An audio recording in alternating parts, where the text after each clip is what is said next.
Hello and welcome to the Eat More Chips podcast, the official podcast for the most recognisable flags in the Welsh football supporters universe. In a week when travellers passing through Philadelphia International Airport on Tuesday may have expected long security lines, but the longest line was made of cheesesteaks. Organisers say they achieved a new Guinness World Record for the longest line of cheesesteak sandwiches, with 1,291 lined up inside a departure hall to mark National Cheesesteak Day. The display far surpassed the previous benchmark of 500 sandwiches. "We went for the world record for the longest cheesesteak in history," said Clarence Lejeune of Marketplace PHL, a company that operates airport concessions.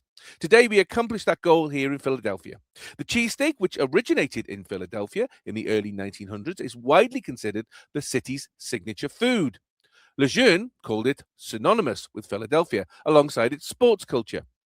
After the record was certified, volunteers handed out the sandwiches to travellers, airport workers, and Transportation Security Administration staff who have been working without pay during the government shutdown. Lejeune joked, "There are a few hard rules for cheesesteaks, which is part of the beauty of the experience. Except," he said, "you don't ask for Swiss cheese." Well, if they're giving away sandwiches, I'm surprised these two went at the start of the queue, to be honest. It's Jamie and Daz. What's a cheesesteak? It's a big roll, I think, Right. with steak and cheese, and I think you have peppers. And again, I'm not an expert on this. I've never had a Philadelphia one. I've had a British one, but they won't be the same, to be honest. Okay. But Philadelphia is absolutely synonymous with it, isn't it? The Yeah. cheesesteak, yeah. Yeah, It's absolutely. a big part of it, to say the least. Gentlemen, Hello. back to normal time this week. Yeah. In some aspects, incredibly fantastic week. In many aspects, Daz, a very, very disappointing week, particularly if you're a Cymru fan, which we'll talk about in a minute. But Wrexham AFC have released their annual report and financial statement, which basically is the accounts for the year ending 30th of June 2025, and revealed a new record turnover for the club of £33.33 million, which is up by 24% on the previous year. It also shows that after June 2025, loans and interest owed to R.R. McReynolds Company and Red Dragon Ventures LLC were repaid, meaning the club is free of any loans from shareholders following the arrival of Apollo Sports Capital as the minority investors in Wrexham Holdings LLC. The club made an operating loss, though, for the year ending June 30th of 2025 of £14.84 million, reflecting the cost of achieving promotion to the Championship and increased investment in both playing and non-playing staff. In addition, an exceptional write-off of £3.76 million was included following the administration of a UK regulated bank, although it's possible that Wrexham may get that money back from the administrators. The club's commercial revenue increased to 17.33 million, up from 13.18 the year before. The geographical split of the club's revenues showed that the UK contributed 40.5%, while contribution from the rest of the world, which is quite surprising, was 57.7%. And the average league attendance for 24-25 was 12,781, up from 11,229, thanks to the expansion of the temporary COP for another 3,000 seats, the overall capacity. The big eye-opener for me, and I don't know whether for you guys, I'll ask you in a second, was the figure on the new COP, which is estimated to be over £69 million based on these accounts. Jamie, first of all, £33 million turnover. Club used to turn over just about a million. 33 pence. 5 years ago. Now 33 million. I mean, it just shows how incredible the growth of the club is. You've probably scanned over these accounts. Anything kind of jumped out to you? Yeah, I mean the turnover figure obviously jumps out, doesn't it? Because it's disproportionate for the rest of the league. So highlights, like you've just said, kind of how far the club has come. And you've got to remember as well, these figures are still related to when we were in League One. It's always difficult because you kind of think of where you are now, and obviously it's from the previous year. Yeah, like I say, turnover numbers crazy. I think that any loss figure is a little bit alarming, but then if you kind of understand it and drill down into it, it kind of makes a lot of sense. Why it's come about. the revenue split, like you said there before, that was really eye-opening. The fact that 50% is from overseas. I mean, that just goes to show, doesn't it, how important the global fan base has become. But yeah, like you, the bit which made me fall over was that COP, the figures. I mean, call it what it is, 70 million quid. I mean, I remember when the first incarnation of it was announced by the first company, and I'm sure at the time they were talking about 28 million quid was the total to do it. Now, granted, it's obviously been completely, that was ripped up and we started again, and from what we've seen that it's going to be, it looks like it's going to be absolutely out of this world. But for 70 million quid, it should be. I mean, they've obviously had to buy some land. You can see in the accounts they've had to buy parcels of land for that as well. I mean, do you think they might have had to go up trying to buy the flats, the student flats? Because that you could pay 20 million, 30 million for those easy if you were planning to buy those as well. Oh, that rumour's resurfaced again this week, hasn't it? I know that rumour's been around previously and nothing's ever come of it. But it's resurfaced again this week, and I don't know. You have to be careful, don't you? Because I think you can sometimes get drawn into rumours, and certainly with the likes of bloody Red Passion and things like that. And we don't want to turf out students, do we, Daz? That's we definitely would make what the hell. But I think if there was a possibility of acquiring those, then that opens up the expansion or the redevelopment of the Lagerstand. When they come to do that, it completely changes what you can do, doesn't it? Yeah. But again, if we're talking about 70 million quid for the COP, it's going to be astronomical, isn't it? So yeah, let's wait and see what we end up with. I'm sure it'll be absolutely out of this world. But yeah, I nearly fell over when I read that figure, to be honest. I'll ask you about general feeling in a sec, Jamie, but I just want to ask Daz, obviously, this is League One money. We're not looking at what we've done this season, which those will be more again. But obviously, Premier League-wise, Liverpool, their turnover is in the hundreds of millions. You know. And from what I can gather so far of everybody who's reported, no team in any of the Premier League or the Championship or any of the leagues, EFL leagues, have made a profit at all this season. Yet, there's an average loss across the board. I mean, is making a loss of 14.84 million for you kind of, oh dear? Or would you go, actually, not that bad for a club that's building towards the very, very top? Because you're probably going to lose 5 times, 6 times, 9 times that when you actually reach the Premier League. Yeah, I mean, it depends what level of investment, what level of advertising, what level of backing being a Premiership side would look like to a team like Wrexham, because of the TV revenue, the worldwide exposure would make Wrexham even more enticing, especially with the legacy, the journey that they've been on.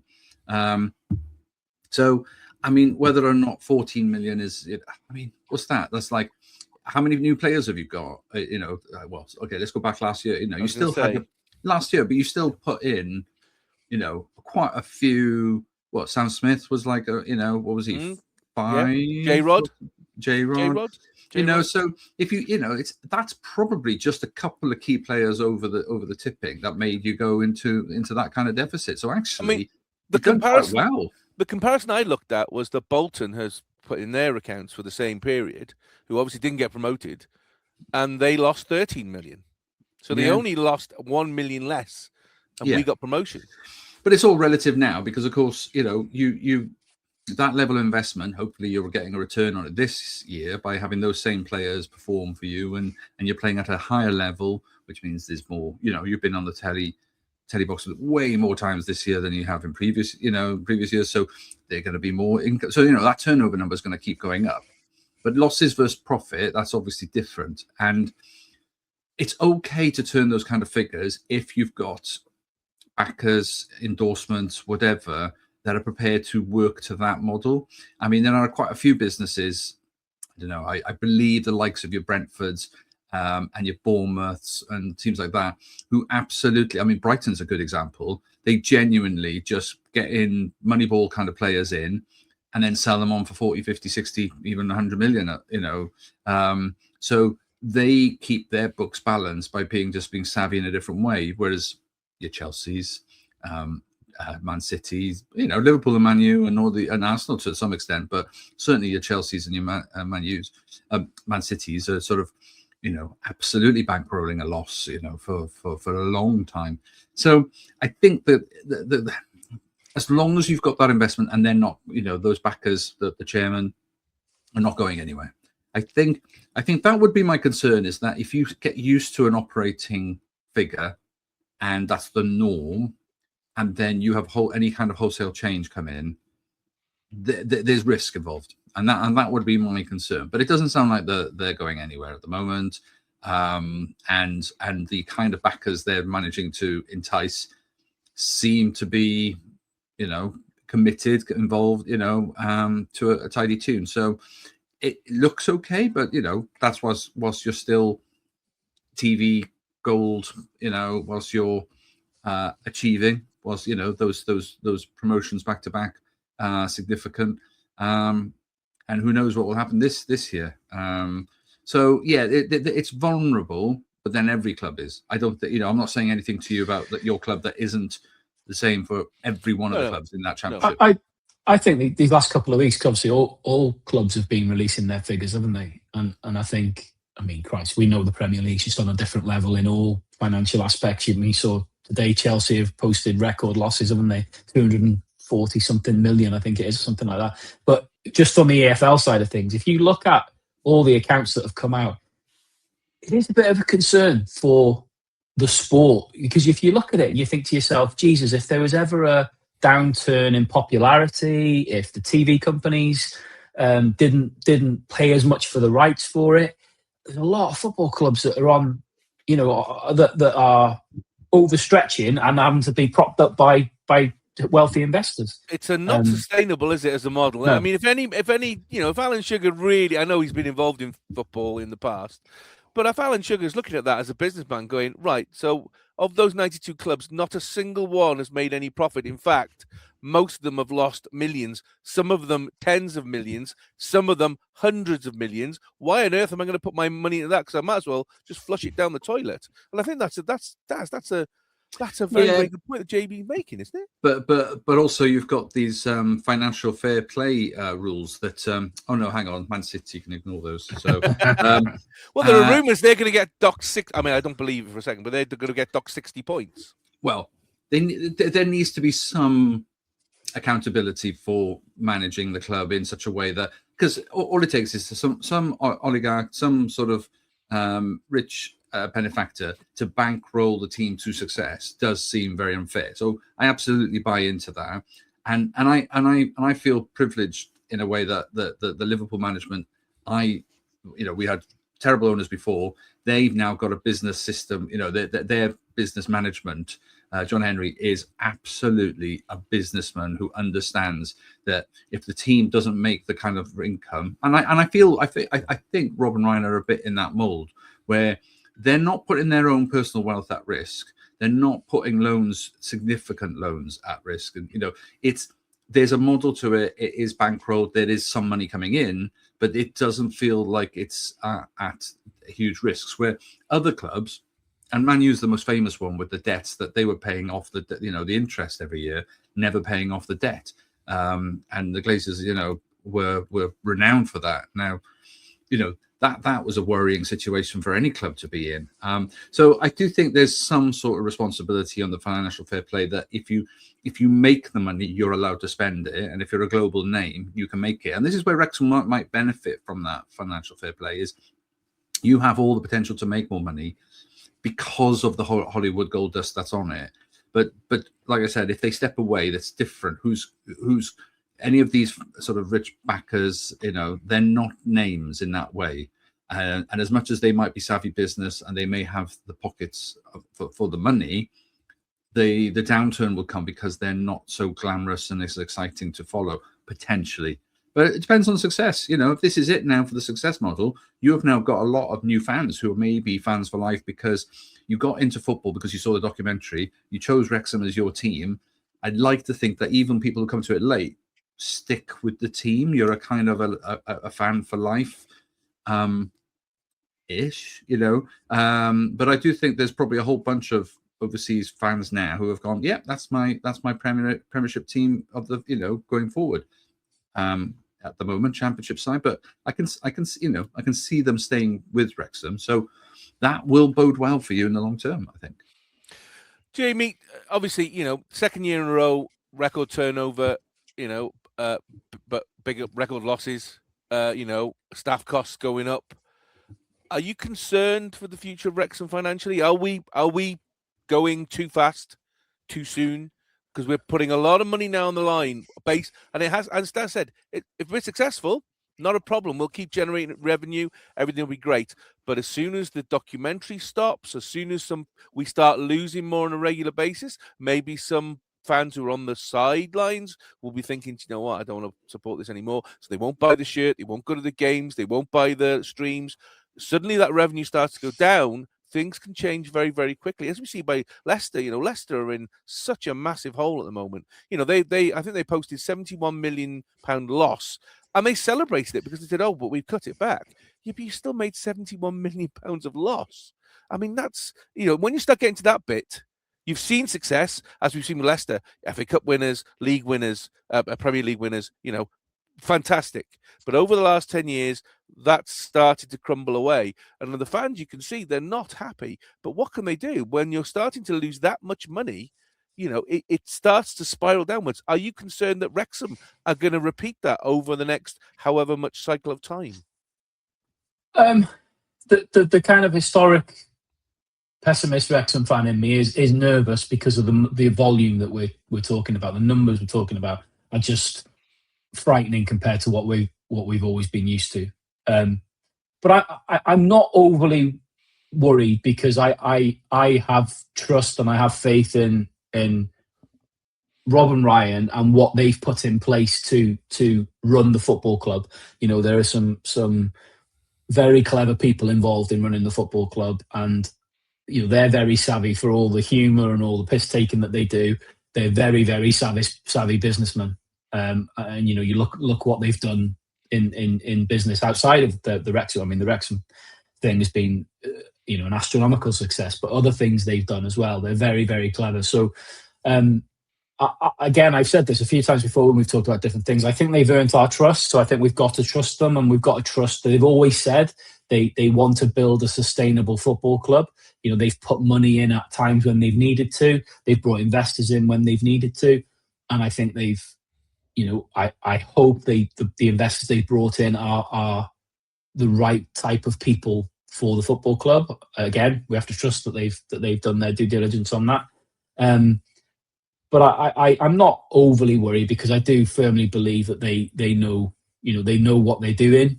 I just think when you look at these numbers generally across the football league, it's a bit of an eye opener for what is the most popular sport in the world. And probably, one of the most lucrative. It's pretty eye-opening how sort of how in the balance a lot of these clubs' finances are. It's mind-blowing, to be fair. But I'm not overly worried from our perspective.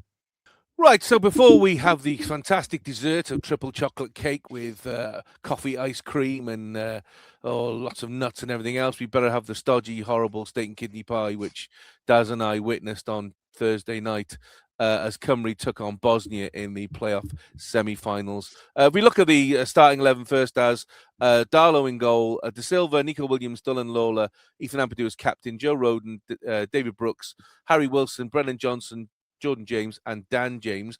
I mean, for me, that's pretty much as strong as you can get without the, ideally Ben Davis would have been nice probably because to back up that back line. Connor Roberts, I think we miss. It'd be good to have him, but we knew they were going to be there. I think that's probably as strong as we were going to get, wasn't it? Yeah. I mean, huge loss, Ben Davis, just because of the experience. We talked about it before. The experience that somebody like Ben Davis would bring to that team. not that we were missing it. I just think there was a turning point where then it was missed. I think we played really well without him. I thought there was a good structure within the team. I certainly think, for good periods of the game, this formation worked well for us. We'll talk a bit later about some of the changes that Bosnia made then, and maybe we could have reacted differently. But I think it was a good, very attacking. I didn't expect to see potentially Johnson, Brooks, James, and Wilson, all in the front. I mean, front four, front five.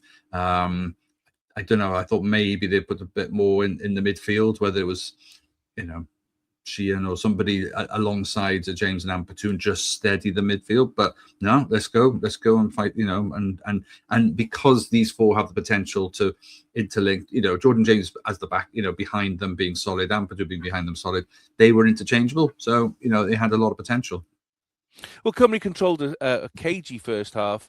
Atmosphere was fantastic at the Cardiff City Stadium, as it always is. As I say, Daz and I were there with the flag. Cymru dominated possession and came closest to an opening goal with Harry Wilson's beautiful bending effort cannoned off the post. And the home side eventually took the lead in spectacular fashion 6 minutes after the second half, as the first half was a bit of a bust. Dan James latching onto a wayward back pass and smashing a swerving 25-yard strike into the roof of the net. And Daz, I mean, that first half was, I found incredibly frustrating because there was lots of passing across the back, taking it down the sides, realizing that we're not going anywhere, so then passing it back again. Nobody was really making any movement into space for me, or either that or Bosnia were just doing really, really well shutting it out, I think, defensively. I mean, is that how you felt in that first half? Yeah, I think Bosnia did. I think they were structured perfect against our formation as it was. I thought they were really dogged. But I actually think in that first half, we really played. I mean, I'd be interested to see what the stats would have been at halftime compared to full time, compared to the time added on. Because if that's the overall stat, I mean, it felt that we dominated, but I just thought maybe the first half we were even higher again. Probably. I mean, overall it's 62%. But yeah. I think you're probably right. I think that first half it was probably in the 70s. Yeah, and we had long, and I get, I understand some people's frustrations about the possession game.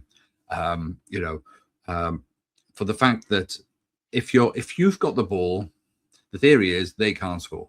So I get why it's important to not waste that possession, wait for the moment, and it is a patience. And there is, I can sense. Maybe you're one of them. But the patience isn't there sometimes when we're playing that game. I'm okay with it. I'm okay with it so much. It's when you get those moments where you break through the lines, when you get those moments to attack, you have to be more clinical. And I think that's where we were a bit unfortunate. I don't think we were not trying. I don't think we had plenty of good attempts.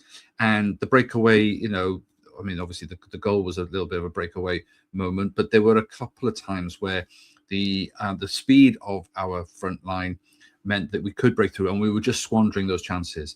Dan James, as much as he scored a fantastic goal, I would say that the goalkeeper does have a little bit of footing issue and the slip, and probably isn't getting the purchase that he needs to save it, which means he's, it does make the shot look even better. But I do credit him for taking the shot early. I do think we were directly in line behind it, and we saw it go, and it was an amazing strike with a huge amount of movement. And yeah, maybe the keeper had no idea he was going to go quite so early. Which and James scoring outside the box. It's one of those worldy shots, and it looks amazing. But I do think the keeper had a bit of a slip. But then he had another chance. Bluffed it, another one-on-one. I mean, Brennan had chances. I mean, we should have scored more. I think Harry was unlucky with his curling shot for the corner. I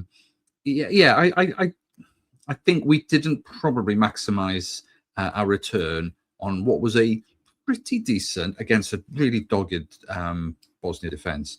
And they were big units, though. I mean, their defense. Oh, yeah. Were a big team, and when you consider the size of exactly what I said to you before the game, old Eastern European, they're going to be very physical, and that's exactly what they are. They were, yeah, and I thought when the ref gave an early yellow card, relatively early yellow card for one of the tackles, because there was a couple of, thorough, shall we say, tackles. He gave a yellow for one, which I thought was absolutely justified. I thought, okay, this is the measure of where this ref putting the line in the sand of where he thinks yellow start and fair tackles then, and all of that. And then there was a couple of decisions where I just thought they've done it again, and this time he's not given a yellow, and he was being sort of a little bit more fluid with his decision making. I mean, there was one point where I'm sure he looked at this guy that got, I can't remember, number 18 or something like that. He's looked at him and he's thinking about giving him a card, and then he probably realised he's already given him one, and has thought maybe I just won't go there just yet. And the management realised that, and I think they took him off. So there are moments where you thought the physicality was too far, and then the ref on the flip side was also being really pedantic about other things. Like every goal kick had to be like, Welsh. I mean, okay, the rules are the rules. Welsh players stay outside the box, don't press the goalkeeper, and until the ball's kicked. And the same with kickoffs. Kickoffs were being taken with people inside the centre circle, and he was making sure everybody went back. And you just think, actually, this was all eating into some valuable time in the end. I mean, there was some proper housery with some of the time stuff at the end. But to begin with, that first half, I thought, you know what, I'm okay with this. The fact that it probably wasn't the return we deserved, and the crowd weren't too uncomfortable with it. I think we were okay with the score as it was, but I think as time went on, there was it got more uneasy as we felt where it was heading, and obviously we'll talk about in a second the fact that they got back into it. James obviously hit the crossbar as the game opened up in that second half, while Wales goalkeeper Carl Darlow produced a stunning save to claw away a goal-bound header from Demirovic. I mean, Jim, that save was monumentally good because it was point blank, and the guy, I mean, again, poor defending again from Cymru for me, which I was really, I don't understand it because as just said, they're big units, but this guy had too much space. You've got to stick to him. You can't give him that much space so close, and he headed it and he thought this is in, and Carl Darlow sprung and got his head beautifully to it and turned it away. I mean, what a save at just the time. You can break the defending down as much as you want, but sometimes you have to just say, wow, because that was an unbelievable save. And I believe I've not seen it because we were busy yesterday, but I believe he made another similar one in the game, in the game against the Flop game. It's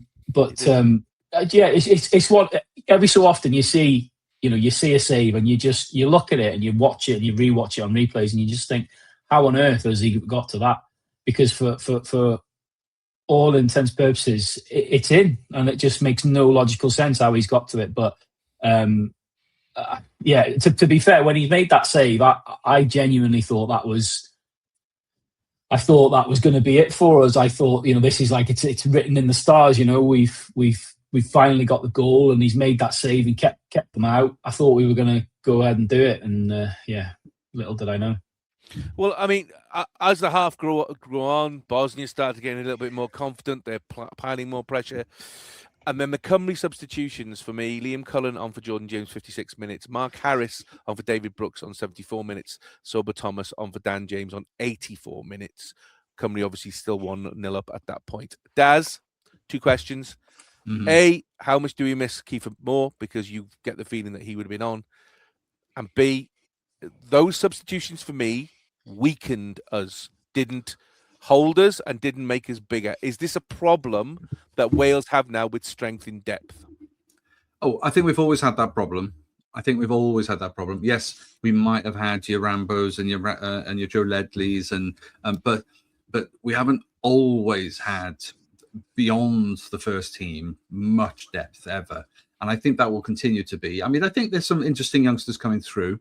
And I think the idea of playing for Bellamy will entice, the under-21s have had mixed fortunes this week as well. So, you can see some of the future coming through and the attacking style they want to play. I think that could be quite a motivator. But there was 2 things that happened. First of all, second half, Bosnia changed their formation. They absolutely flooded the midfield and really stretched the team. And they had players literally hugging the touchline for the entire game, both sides. So rather than just that classic drift over to one side when the ball goes one way or the other, they were absolutely And so as soon as the ball was like coming in from one side, they just pinged it out to the other side, and there was always somebody on the flanks. And whether or not I couldn't work out if they sacrificed the fourth defender and put them as three at the back and pushed five through the middle, or there was definitely a more intensity. The level of prolific. It's just that the attack came wave after wave after wave, and they really dominated that for a period of time. To be honest, for most of the half, I mean, they were probably the better team of that half. We had to do something, and to answer your question, did we weaken it? I do think that we did weaken it, but I think we were slowly weakening anyway, because some of those players don't play 90 minutes all the time, and I think there were some tired legs out there. I'm not sure the last. This is me just from the sense of what I've watched on things like Match of the Day. I don't know how much game time he gets, whether he plays that much 90. I don't think he does. The likes of Dan James comes on as quite often an impact sub for Leeds. So again, he's not doing the 90 minutes. So you've got the risk of these players either fatiguing to the point where they then make mistakes. So I suppose Bellamy did kind of honour his word. If you're in the squad, you're worthy of a place. You're worthy of a place in the starting team. And if that means you weaken the team slightly, that's okay, providing you bring your best game, full energy, and play the tactics that he wants you to play. My criticism would be Harris was not the right choice for an upfront option. I'm waiting to be the voice of reason, because otherwise I'll go off like a bottle of pop. Mark Harris is not an international footballer for me. He should not be playing international football. For me, he's not. He's not good enough. And why would you bring him on and not bring Broadhead on? I don't get it. I don't understand it. That's the question we were asking. I think it's harsh to say he's not an international. I think he's not. He's not good enough. He can't score for Oxford, Daz, and he can't score for Cymru either. He can't score. I don't think he can play that position, that style of game. He was being put where Kiefer would normally, which is ping the ball up to the middle and hold it. And he was getting bullied by their centre half. Now, I can't be sure Broadhead would have done much better. I think that was a tactic choice that, unless you have a Kiefer, a really strong player who can hold the ball, bring the next wave of, bring the other players into the game, laying it off, playing it back to midfield, and then turning. You could see what Harris was doing. He wasn't good enough at that. I have seen him though play better when he is like a second striker running off into the channels. It's just not the style. And so if that was the tactic, I think Bellas has to have a certain amount of responsibility for that. But you're right. Every time I've seen him play for Cymru, and every time I've seen him play for Oxford, now we've got that delight of when we play Wrexham, and I'm sure we'll get to see him very, very soon in a few weeks. Every single time he plays, he has done nothing for me. Nothing. He hasn't added. Yeah, anything. I get it. But he also doesn't get much. I understand what you're saying about Broadhead, but Broadhead has that personal magic that maybe, with the ball at his feet, he may do something. With the ball at Mark Harris's feet, he does nothing. And I think you're really hedging your bets. That's my fear. Yeah. No, I understand. But I just also think, I don't think Broadhead would have done much better in that tactic. That's my concern. Because again, he's not playing week in, week out for you either. So it's not a case of like we're playing the player that's got the game match fitness. I think Liam Cullen's is also having mixed fortunes in terms of he comes on and he's being an impactful sub for Swansea. He came and scored quite a few sort of late winners or late equalizers recently. So I think they've earned their place to be in the squad and to be utilized in the way that their game suits them. It just can't always be sure that the Wales setup is suited to that. But it keeps going back to the Kiefer Moore brings that alternative. We don't have an alternative. I think what we were trying to do was do something with what we had, where rather than having the component part that you should, we're trying to fix a problem. And I can't decide whether or not, was that because Bosnia's tactics change was so fundamentally shutting us out that we had to try something different, and that was the choice. And as a manager, you've got to try something. So I credit him for not sticking with what with what was coping, was okay, but he tried to freshen it up with energy. And normally, I would say, even if you don't think Mark Harris is that, he has got a certain amount of energy and fitness. And Liam Cullen runs the park. We've seen him play for Wales many times. He's had decent games for Swansea. I've got more time. I've got more time for Liam Cullen. I really have. I think I don't think he was being played in the right position on Thursday. But I've got more time for him. I have no time for Mark Harris at all. Every time I see him, it's exactly the same Mark Harris. Run around like a headless chicken. Do nothing with the ball. And I understand what you're saying. He was playing in the wrong position. But I also think holding player. But I also think historically he comes on way too late and he doesn't get a fair shot at it. So this was a lot earlier, but it was a very different environment. So I still feel that for me, the jury's out on that. We'll have to agree to disagree on that one, mate. No, that's fine. I wouldn't have him anywhere near a Cymru shirt. But I would also find somebody else. But what I would say, Sorba coming on should have given us another outlet, and they didn't utilize it early enough for me. Nope. Because when we get into the time added, the extra time and stuff, that was the first time we saw them, round after round after round of the ball goes down the left, crosses coming in, ball goes down the left, crosses coming in. Yeah. And they just kept doing that. Well, where was that at the end of regular time? Absolutely. So I think we missed the trick there. Now, with Harris in the middle, running onto those Sorba crosses, that's the kind of player he is, arriving late, arriving at the back post. I mean, there was a couple of moments in where again, in time added on, Brennan gets the ball, at least sort of gets it back across the goal mouth, but the goalkeeper palmed it away. And Harris, at least he's a number 9 attacking the box, which we don't always have. And Wilson's not that. Brooks is not that. James is not that. So it was something we could have utilized if the right crosses were coming in at the right time. And I just feel, and that would have been Broadhead as well. That would have been a good choice to have Broadhead attacking those kind of balls. So I think we missed out on using Sorba properly, and it became more of a sort of a desperate. And Bosnia knew by that point. You're probably going to round up. Bosnia, as you said, Bosnia grew in confidence. They changed. They had a little tweak of their formation. They grew in confidence.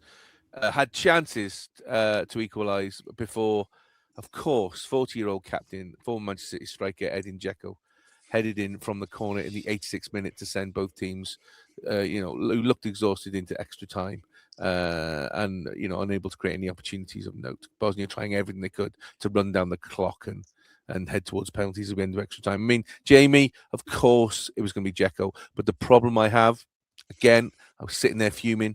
We were 4+ minutes away from getting through to the final.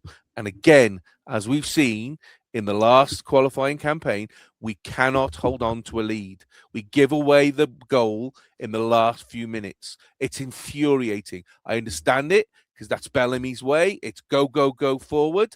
Go, go, go forward. Score lots of goals. And that's fine. That's fine. That whole rely on scoring more goals than your opposition is great.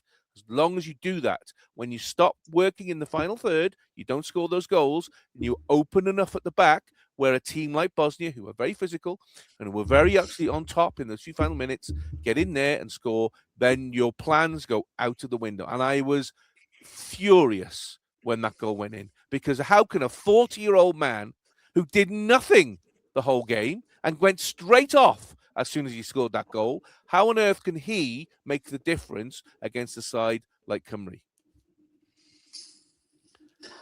The thing is, it was kind of inevitable, I think, because it was a running theme all through the game. I mean, you mentioned it there about in the first half, but the physicality they possessed was ridiculous. I mean, I posted a little GIF at halftime of a WWE wrestling match saying highlights from the first half, because it was just unbelievable at times in that first half. But it was a theme that ran all through the game, and they outmatched us physically in every part of the pitch. And you did fear, as we were getting more and more as the game was going on, I was getting more fearful as we were giving corners away, we were giving free kicks away, that if we were going to concede, it was going to be from a set piece. I forget now, I did make a note of it somewhere, but I haven't got it with me. I forget who was marking Zeko, but it was a mismatch. Whoever it was, I can't remember off the top of my head now who it was. Whoever was marking him it was an absolute mismatch. You're right. He did nothing in the game. I don't think you can be critical of his age because at the end of the day, he's still a top flight athlete playing in the Bundesliga, and I don't think me or you can really criticise a professional athlete, to be honest with you. But that's how he's prolonging his career, isn't he? He's obviously not. He's not necessarily got the legs to be working as hard as he maybe once did in his career, but he's always been class, hasn't he? He's always scored goals wherever he's gone, and that doesn't leave you. He was in the right place, the right time, and ultimately it was a really good header. But I agree with you; it was infuriating to concede so late in the game, and like you, I was frustrated by the substitutions. I haven't necessarily got the hatred for Mark Harris as you've got, but I agree. I think he was poor. The problem was I'm not sure it mattered too much who you brought on, whether you brought Broadhead on or whatever. The game was crying out for Kiefer. It needed Kiefer. It needed his physicality, because with the best will in the world, it would have taken a moment of magic like Dan James's goal. And Daz is absolutely spot on. When that ball left his foot and hit the back of the net, everybody in the ground, I'm sure, I was the same watching it on TV, and I'm sure everybody watching it was like, oh my God, we've just seen a worldie. And when you watch it back, it's a hell of a strike and it's a brilliant goal, but Daz is absolutely spot on. The goalkeeper basically trips over himself because he's lost where he is. He's lost his positioning, and he almost kind of turns round at the same time Dan James hits it, and he just loses his bearings. So if you actually look where it goes in, it's not like in the top bins or anything like that. So it was going to take something like that, I think, for us to score, because for as much as we had of the ball across the game, I mean, I looked before, we had 68% of the ball in the first half, to answer your question from before. We had a lot of the ball, but we didn't create huge amount of chances, or certainly on target chances. And like I say, it was such a shame Kiefer wasn't fit, because I think he would have given them much more of a test than anybody else we've got in the squad was able to do. But yeah, gutted to concede so late on. But no squad can rely on one player. We all know that. No. Daz, like I said, 86th minute, same as against Belgium, same as against North Macedonia. We're giving away goals in the last few minutes, right? And I understand Bellamy's thing is, go forward, attack, score. I get that. That's what we're refreshed by. That's what we're enjoying compared to Rob Page. Great. But there has to be some balance, surely, where you go, when you've got the lead, you've got to keep it. You've got to at least defend it so you don't give it away. Well, I'd like to think they were trying. I mean, I think they're not trying hard enough because it keeps happening. No, but if this was a one, no, be serious. If this was a one-off, I absolutely would agree with you. But this has been happening a number of times. No, but I think very, very important games. We both know that if we'd have managed one win against Belgium, we wouldn't have been in this mess. We'd already be ready to get on the plane to USA because we'd have won the group. Yeah, but I don't think they're as simple as just defending, because the problem, and we've alluded to it, is that they've got much bigger players. They're far more physical. And if we invite that too much, then we would just be under the cosh, and this would have happened anyway. I do think that the fact that we attack means that they can't afford to put all of their players forward, because I think that's a really important part of our game is you can't completely leave us unmarked, because whoever was up the front, I can't remember who tends to leave up front, but it's quite often Dan James or somebody like that. Any kind of threat, any kind of loose ball, and we're a threat immediately. The problem we've got is like Jamie's right. I think it was Nico who was marking. That was it. Yes, it was. Okay. Apart from De Silva, I don't think there's anybody shorter on the pitch. That said, can I just make a big shout out to De Silva, who was my man of the match, was incredible and can head the ball. Oh my God, he was out jumping his right wing constantly. We were just in awe of how brilliant he was, considering he hasn't got that much international game time. He's been absolutely phenomenal, and I thought he was great in both games, but particularly this first one. But he's in the box. Ampadu is not the tallest of centre midfields. Liam Cullen and Mark Harrison, people like that, they're not tall. We don't have, so apart from Joe Rodon and even Lawler. I mean, okay, he's taller than most of them, but he's not a big, huge centre half. We don't have those kind of players. So all it takes is a bit of a, ball in the box, and we struggle. So this is where I don't know whether or not the keeper could have done more, because, should he have just taken everybody out and made sure? And I think there's a small argument for that. But it's hard when it's a short, when the ball comes in and it's at the near post, the keeper's got a lot more work to do to get there in time. Whereas when it's near the centre, this penalty box, when it's in the centre, they can watch the flight. They've got more time to get to it. Those short ones are tricky. And it's the deftest of touches. And before you know it, it's past him. So I'm not blaming him, but I do think there's a question about, could he be more dominant in the air? If he was more dominant in the air, then I think the aerial threat kind of gets less inviting. I think that's what it was, is that they felt they could, attack us in that way. But it was a set piece. It was if we'd lost in open play, I think I'd be more frustrated. But yeah, I don't get me wrong. I am, as you are, really disappointed that this was the result. Hey, mate, listen, normally I come at the end of the game to help you fold the flag. I didn't on Thursday because I was that angry and furious. I do you know what? Daz doesn't need to see me like this right now. I'm just going to leave. And I left. And do you know what else? I got a parking ticket as well for my troubles. So not only did we lose, but I had to pay 35 quid extra for a parking ticket because I parked in the wrong place. So yeah, I was doubly furious in the night. Anyway, as soon as that goal went in, the whole atmosphere within the ground went a bit flat, and there was a lot of nerves, and suddenly 30 minutes. And as Dad said, we were absolutely on top of it for the majority of that 30 minutes, and we were creating those, chances down the channel, crossing it in, just couldn't get a head or a shot on the final ball. Of course, then it went to penalties. I mean, Bosnia did everything they could to get there because that's what they wanted. They knew that's what their advantage was. The ridiculous thing, I mean, my biggest frustration was the ref was being picky about everything all the way through the game. And then you've got players going down with cramp. Now, as far as I'm concerned, cramp is not an injury. Nope. Cramp is poor conditioning or just playing for the... Or shithousery. Yeah. But it was complete shithousery. And even if they were cramping, you play around them. Absolutely. There's nothing in the rule book, as far as I'm aware, that says you have to stop. Now, if they get possession and they kick it out of play, then the ref can stop it, attend to them, and make sure and ask them, do they need a physio? If they decline the physio, then you play on, and it's up to them whether or not they stay on there. But they did it so many times. Yep. Slowing the game down, eating up the clock. The goalkeepers just, I mean, it was a masterclass in housery of time wasting. They put all their energy into basically getting that equaliser, and they knew their best chance was to go to penalties, because they knew that at least then as we know, penalties are a lottery, and that's exactly what happened. I mean, Darlow denied Demirovic again for the first spot kick, and I was jumping out of my seat because I thought, finally some justice. How wrong could I have been? Wilson, Tabakovic, Mark Harris, the only decent thing he did all night was score. I honestly thought he was going to miss that as well, so I was delighted when he actually put it in.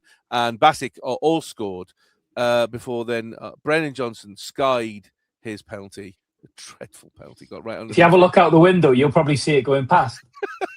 That's why they're launching Aramis to go catch it. Is to go and get it back. Can we have a ball back? And Nasser helping us out. That made it 2-2 after 3 penalties each. Hadzia Matovic converted Bosnia's next penalty, and then Nico Williams saw his save. And again, not a fantastic save, not a great penalty for me personally.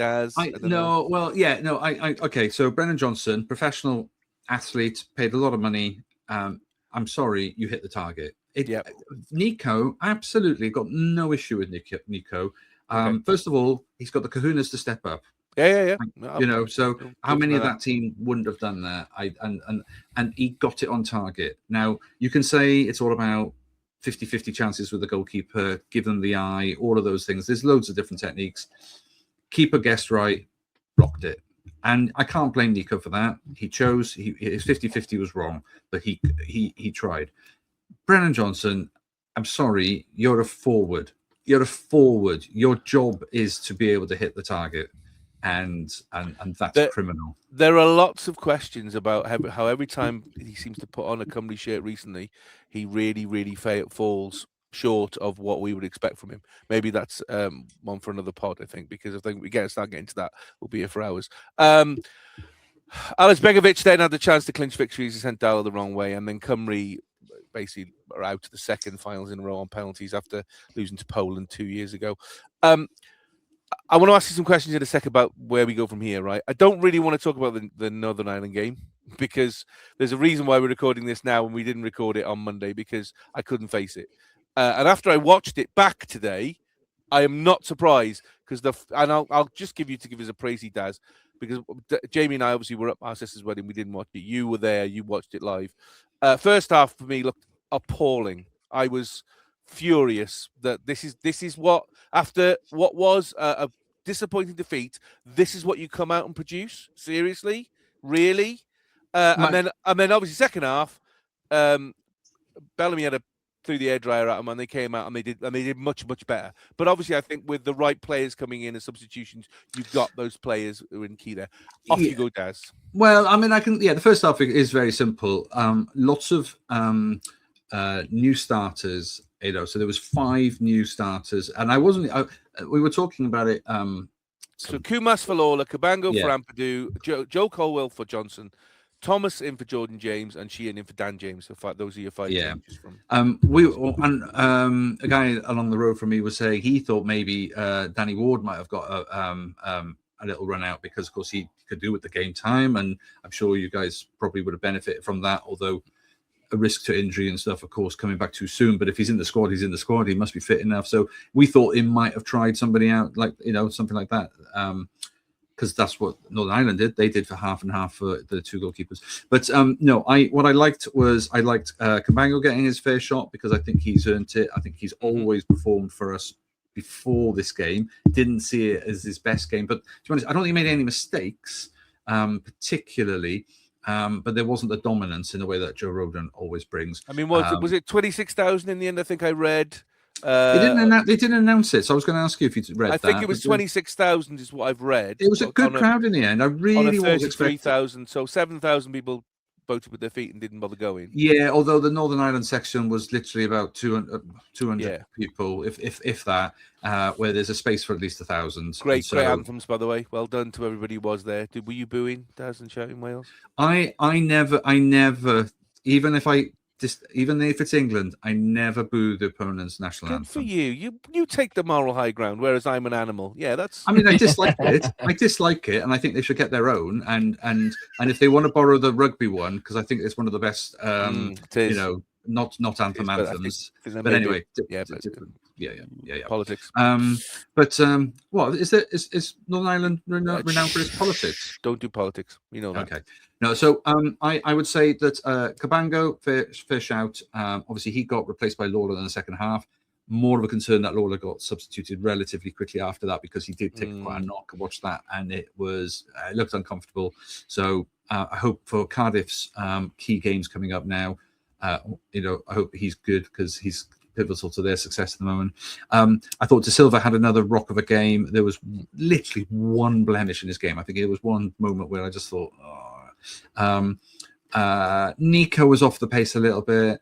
There were a couple of other players off the pace. Brooks was probably one of the only senior players who I thought was giving it his all at Northern Ireland. He was trying to make it happen. He was probably more Harry Wilson than Harry Wilson was. He was interviewed post game, wasn't he? Basically saying about he really wanted to be at this one because he felt this was his World Cup because the next one he's going to be 32 and it's probably going to be too late. So and he was ill for the last one, so he's kind of he's banking on it. But that's World Cups, isn't it? It is. It's so heartbreaking in that sense. And then Sheehan, I thought was robust, solid, but I don't think the rest of the team, it just wasn't gelling. And then second half, some changes, obviously a bit more pace, and the results came very quickly. Sorba was great, tackling. Lucky, fortunate. But but then there's a lot of people say you've got to make your own luck in those moments. Yeah, You've got to attack. You've got to make it difficult for the defenders, and quite more often than not, those are the moments that come good. So I credit him for absolutely giving the right back a torrid time, and it was much better the second half. But after the initial impetus came through, we faded away. So I don't think 1-1 was, I think that was probably the right result for what I witnessed. I do believe we could be better. I think they played well. They were really well organised. They marshalled us properly out of the game.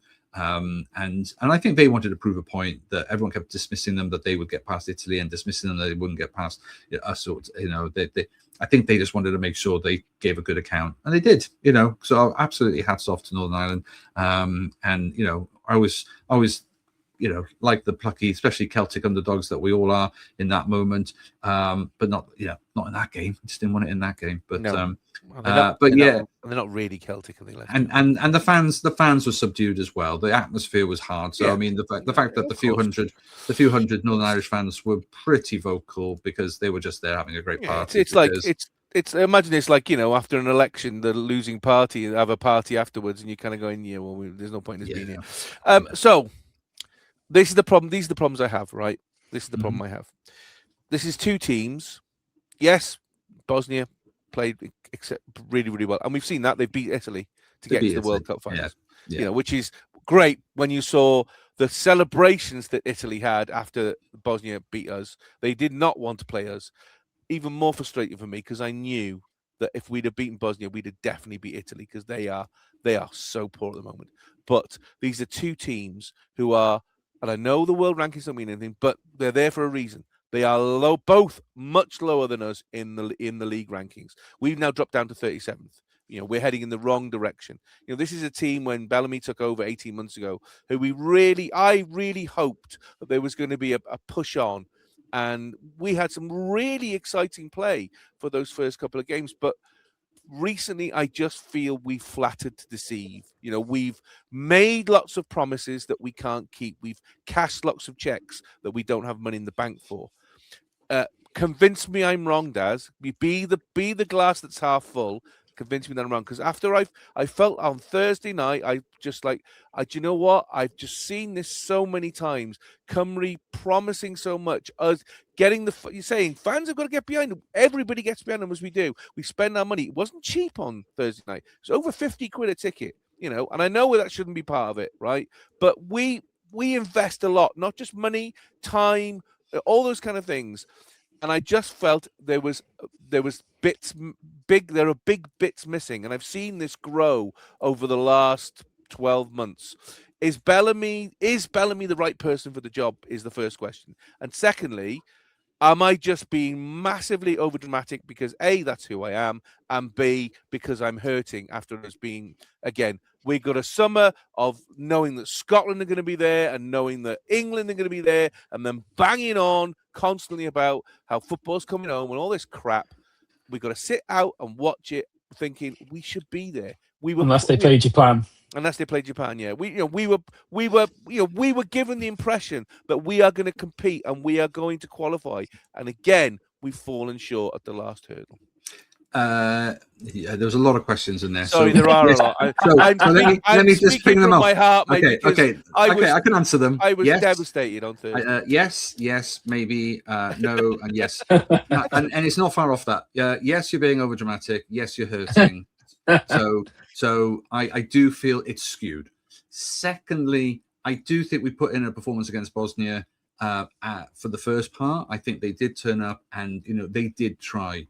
Was Bellamy's tactics right? I don't know if he's got enough experience yet to know how to mix it up, how to change it, how to lock it down. Is he the right guy? That's an important question. Yeah, of course he is. He's got to learn. I would challenge anybody who's thinking that Bellamy is, he's not inexperienced, because obviously he's been a number two to Vincent Kompany, and he has got experience at big clubs with a range of managers. He's played at the highest level. He knows what it's like to wear that shirt. He's he brought an energy to the team which is far more exciting, and I'm one of the few that I would rather see this exciting type of football and miss by a whisker than the drudgery that we had for years and years and years and years and years. Yeah. So there's my glimmer of we don't have the strength and depth, and until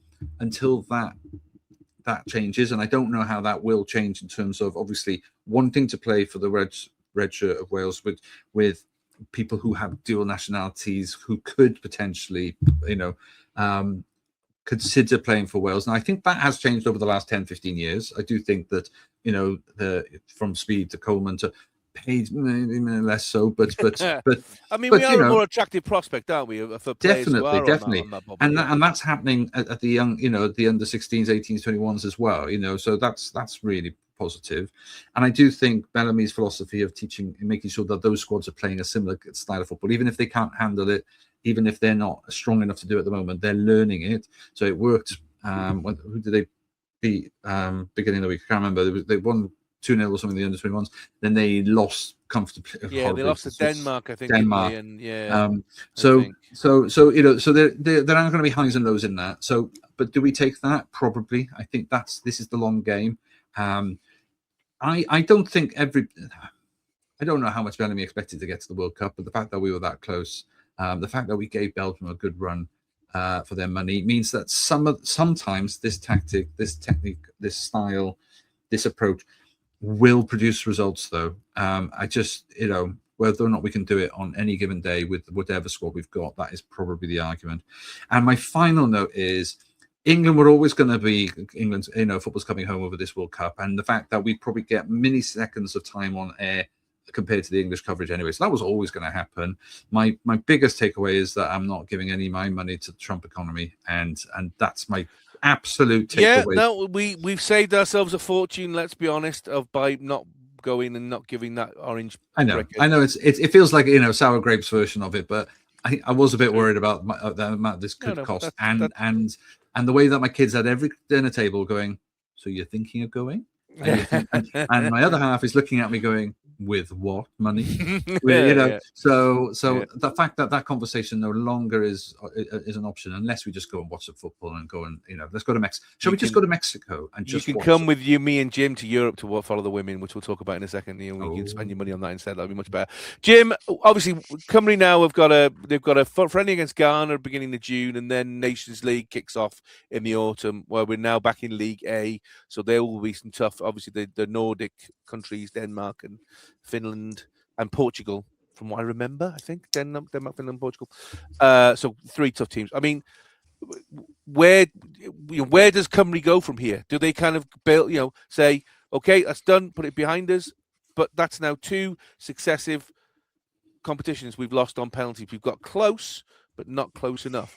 What's the sea change here? What is it? Just a case of, like Daz says, we need some strength in depth, or does Bellamy need to start thinking about tactics? Going, well, do you know what? Maybe guns out isn't the one we want, and actually we need to be a bit more conservative at times. I'd like to think that the likes of Bellamy will be asking himself questions. Be looking in the mirror, asking himself questions about his choices and his tactics throughout the campaign. The problem that we've got is we haven't got the luxury of being able to rip it up and start again. We've got a very limited pool to pick from. So I think ultimately the challenge is we've got to try and pick out the positives from the campaign, of which there were positives. Yes, there were some unfortunate negatives, and it's ended up with the biggest negative with us not qualifying. But we've got to focus on the positives from the campaign and try and build on them, I think, to be honest, because like I say, we're not England. We haven't got the depth and the breadth that they've got available to them, for all the piss taking that we have with England. I mean, they've got 6, 7 world-class number 10s to pick from, for Christ's sake. As an example, we just haven't got that luxury. So I don't think I don't think we need to be.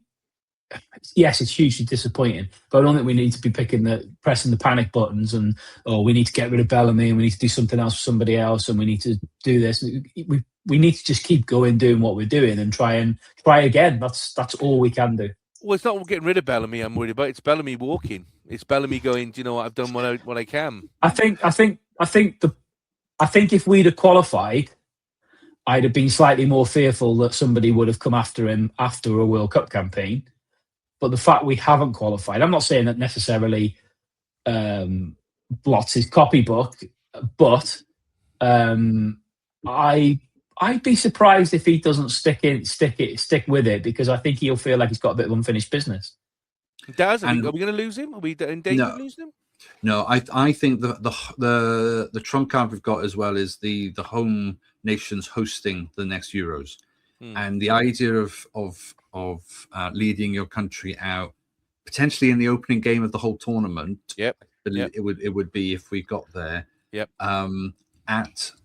Maybe weirder because it's the Principality Stadium, but we would still fill that. I think we would still, and we could make that an impressive, intimidating environment on that day, assuming that the prices are affordable. Because if this version of the World Cup and UEFA start going, FIFA have got a good idea going on there. I do worry about pricing out the average fan and the locals, and it's all been corporate. So there is all of that, but that's down the line. And that's assuming we get there, because we've still got to qualify, because we don't get given an automatic place by the looks of things. So I think we've got him for 2 years for that campaign minimum. And depending on how that goes, whether or not he sees one more World Cup. But you're absolutely right. He won't walk. He'll be enticed. And it just depends how inviting that offer could be. I was worried when Celtic were looking. Any of his former clubs in that way. I mean, it's a classic thing, isn't it? You get if a club is wobbling, they get some legend in, and they hope that will turn fortunes. Luckily, Cardiff are doing well, so he's not going to consider that. He's not. There's no. Some people say slots will go, but Liverpool aren't looking. Man City aren't looking. And Celtic have gone a different route. So I think we've dodged that one bullet that I was a bit worried about in Celtic. I think we're okay for the next 2 years, min. So we've had the main meal. Let's have some dessert. Anyone for apple, or maybe some rhubarb crumble?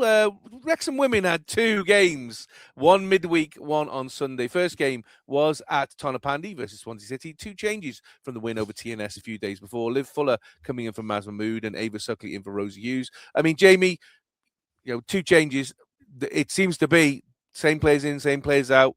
As we've seen, she had her majority of her team now is locked in towards the end of the season, isn't it? Yeah, we've said it week in, week out. I think subject to injuries and suspension, it's subtle changes every week. She keeps the backbone of the team consistent. Obviously, when we brought in those new defensive options, in January, slotted straight into the team. Obviously, unfortunately, the bad injury to Wild Goose, but Frances Jones has come in and played all the time. Sarah Harvey's come in and played all the time. So yeah, she's done exactly what needs to be done, which is try and keep the team as consistent as possible, but just make subtle change here and there, whether it's to freshen the position up or to adjust to a particular opposition. But yeah, small changes. That's all she's needed to do for majority of the season, really. Well, Daz, I mean, obviously at this point we didn't know what was going to happen on Sunday, so it was important that Wrexham got a result here, because you fail here and Sunday becomes completely irrelevant. But boy, what a statement they made. A quiet start to the game. Ava Suckley put Wrexham ahead with a superb header. Then Stacey John Davis equalised 2 minutes later. A bit controversial because Jodie Bartle had to go off because the ref complained that she had blood on her socks, and while she was being treated, no centre-back. They came in. At the end of the day, Wrexham had to defend. I know they were down to 10. But Stacey John did what Stacey John does. Again, even the fact that she's announced her retirement at the end of the season, fantastic player still. Great person for the sport, which is fantastic. Thankfully, Wrexham regained the lead 10 minutes before half-time. Suckley finished again calmly. Great ball through by Katie Barker.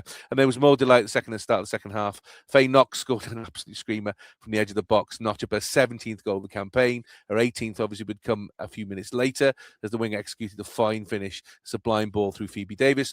Barker was then the next one to get her name on the score sheet, but she rounded the keeper expertly to score her 20th league goal of the season first player in Adran Premier history to score that many goals. Unbelievably, then Wrexham added 2 more goals later on. Mahmood turned home from close range. Barker then scored a rebound as Wrexham ended 7-1. Some Cardiff staff did turn up, because I was there on Thursday. They did turn up. They stayed for a little bit. As soon as we started banging in the goals, they tailed with it between their legs and off they went, because they realised they'd seen enough. I mean, Daz, don't want to talk too much about this game, because I want to talk about Sunday. But if you're going to make a statement, you're going to take on Swansea City in a ground you've never played before, in a midweek game where you've had to travel 3.5 hours and put 7 goals past what is a very, very good side. That is your way, as a statement of intent, to say, we're coming for this title. Stop us if you can. Yeah, no, definitely. I mean, there were a couple of really, really, really impressive moments. I mean, like you said, I think they played the line really, really high, in the sense, they suicidally high at times, I have to be honest. Yeah, but I would also say that I did think a couple of the goals maybe were offside decisions went in favor of the attacking team, which is, I suppose, it's the way it should be. But you could feel some grievances for Swansea. So let's just say it was a 5-1 win instead. You know what I mean? But the thing is, the momentum is lost once you lose those goals and you begin to feel like this is it. Everything goes against you. I thought, like I say, the Swansea goal, a little bit soft. I mean, they're unmarked, should have been closed down. Keeper does get a stop to it, but not enough. And then it's pounced on by, it rolled over the line before there was the number 9 came and pushed it through anyway.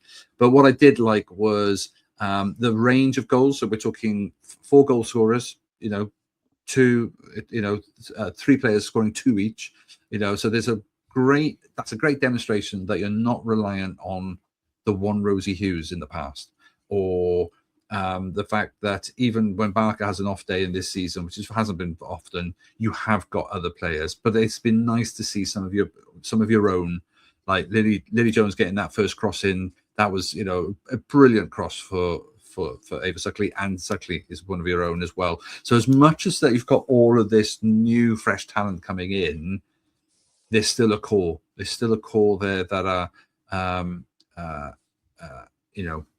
of the area, or certainly have been of the journey, and I think that's an impressive. It's really important, because I just think, again, for your community, for your pipeline of players coming through, you need to be able to see players. You need to see yourself represented in the team to give you the ambition and the drive to go, I'm going to be the next Ava Suckley, or be see yourself playing in that squad with now a really good bunch of players. Set it up really nicely then for the Cardiff game. But you're right, what a statement. So Sunday, obviously, then we're up to Stoke Kairas. So there was only one change from that Swansea win. Mas Mahmood came in for Liv Fuller. So the starting 11, Liz Craven in goal, Phoebe Davis, Jodie Bartle, Sarah Harvey, Maria Francis Jones, Lily Jones, Jodie Smith, Ava Suckley, Katie Barker, Faye Knox, and Mas Mahmood as the start. Jamie, we were there. Me and you were there, sitting up in Y8. Mind games at the beginning by Cardiff, as they decided that they were going to change ends. But as Wrexham were huddled, they moved their huddle to stand right next to the Wrexham huddle. I mean, from the start, is that how you play it when you're at a ground and you're thinking, we need to, we've got to get the win here, because we don't win, nothing happens. We will lose the huddle. Is that the right thing to do you think? I mean, in hindsight, probably not. But it sets the crowd against you straight away. Is that a wise thing to do? Not really. I mean, it was a strange thing to do. I think it's obviously, Chelsea have started this strange kind of huddle, this shithousery huddle thing. As his face says it all, I think, to be honest. I quite like, when you're in your half before the game, I quite like seeing my team huddle together and the captain give a few words. Yeah, I always like that. But then, like I say, recently you've had this thing with Chelsea being dicks, and that's ultimately what Cardiff tried to do. It was just being dickheads, basically. That's all they were doing, because there was no need. They just needed to move across the line into their own half and do their huddle and get themselves motivated and everything else. It was just a form of mind games. They were trying to get in the minds of the Wrexham players. Obviously, like you said, it straight away it turned the crowd against them, even more so than they already were. It was just unnecessary, because it wasn't going to achieve anything. You know, it was just unnecessary. But yeah, daft. I just think I'm with the referee on that one where he's huddled in, and I also think what home teams need to do, or whichever team have got the issue with it, is stick your hardest 2 players on the ball ready for kickoff, and then go on then. You want to move us if you want. Move us if you want, but we're ready to kick off. Exactly. And really, I mean, it's almost like doing the haka where you square up to the, you know, it's just something like you can try and be all team bonding as you want. Come on, let's just give it the best. Let's do this. Well, a nervy kind of first 30 minutes of the half. Captured just 6 minutes into the contest. Cardiff broke the deadlock. They were handed a free kick on the edge of the area. Michaela Cook struck an absolute bullet rocket powerfully, and just went straight in. Nobody was stopping that. I mean, Daz, great way to start, perfect way to start. Did not agree with her goal celebrations coming directly over to a bunch of, right in front of us, Jamie, bunch of under 10 kids doing the Ayatollah, giving it the big I am.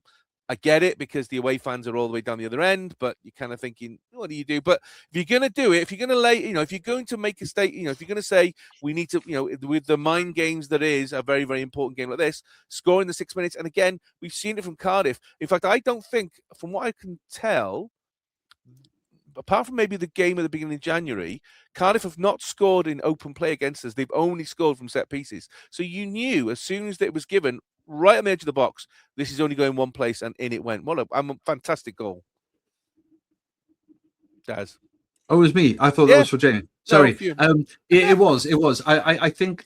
Sorry, I was waiting to see what Jamie thought about it.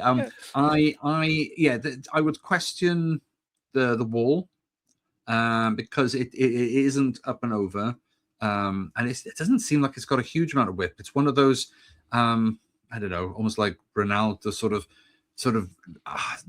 stoops. It's sort of really shallow trajectory, but it is hit with so much venom that it seems like there was a line of sight. So whether the wall was not set up correctly, or they'd accidentally shuffled over since it was set, or the ball was, sneakily moved just to give themselves a bit of an angle, which of course is the new one.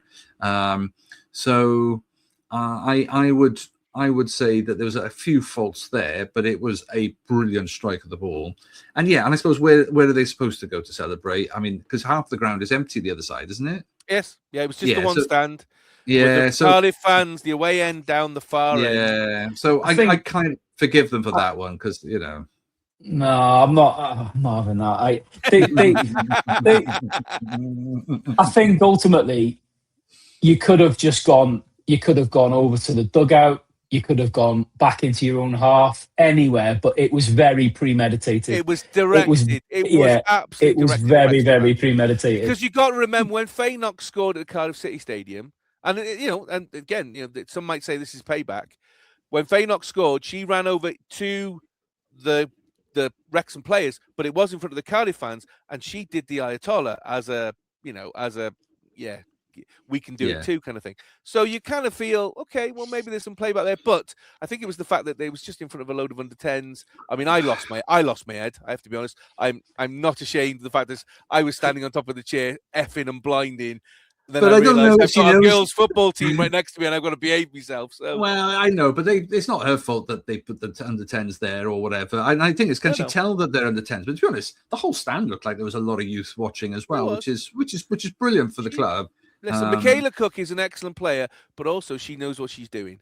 Oh yeah, but when you go up 1-0 up though, you've got that privilege to go. Come on, you want to win this title? We've got to, and you kind of do big it up, but you have to then you have to support that moment by winning the game. Yeah, absolutely. It's the and risks you take. if we're gonna go down the respect route, then it has to be the other side, which we'll talk about in a second. So let's just park that and keep that in our thoughts for something we're going to talk about in a second. After that open goal, neither side really were able to establish themselves as the dominant force. When it came to half chances, probably Wrexham were just about shading it.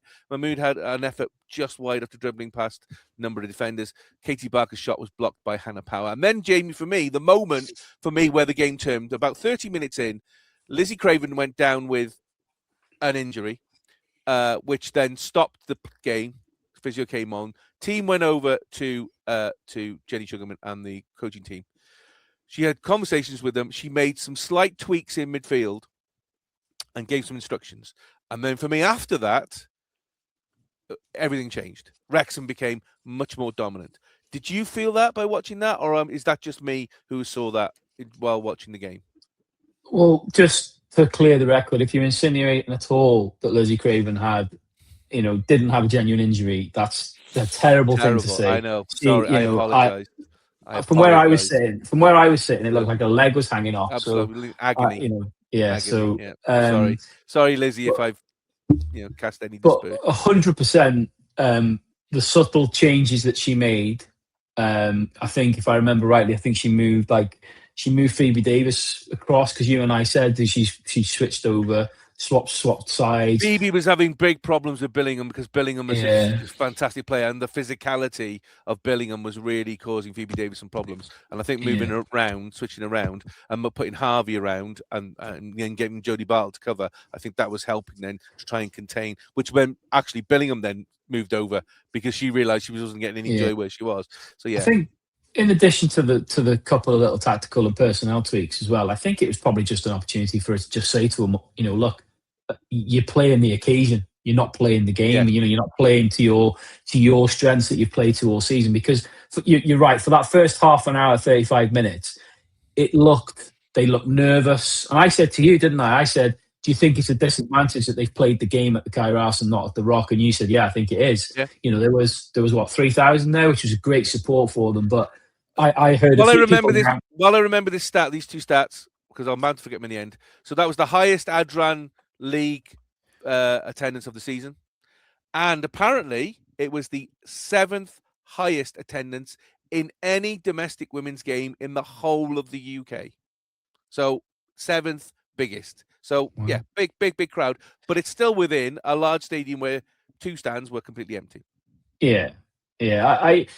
I heard a few people around me as well sort of saying that, questioning the move to the Kairos for the game. But yeah, I think she took that opportunity to, make a few tactical tweaks, a few personnel changes on the pitch, but also I think just to speak to them before half time and say, look, you're not playing as you have been all season. I think the occasion just got to them a little bit.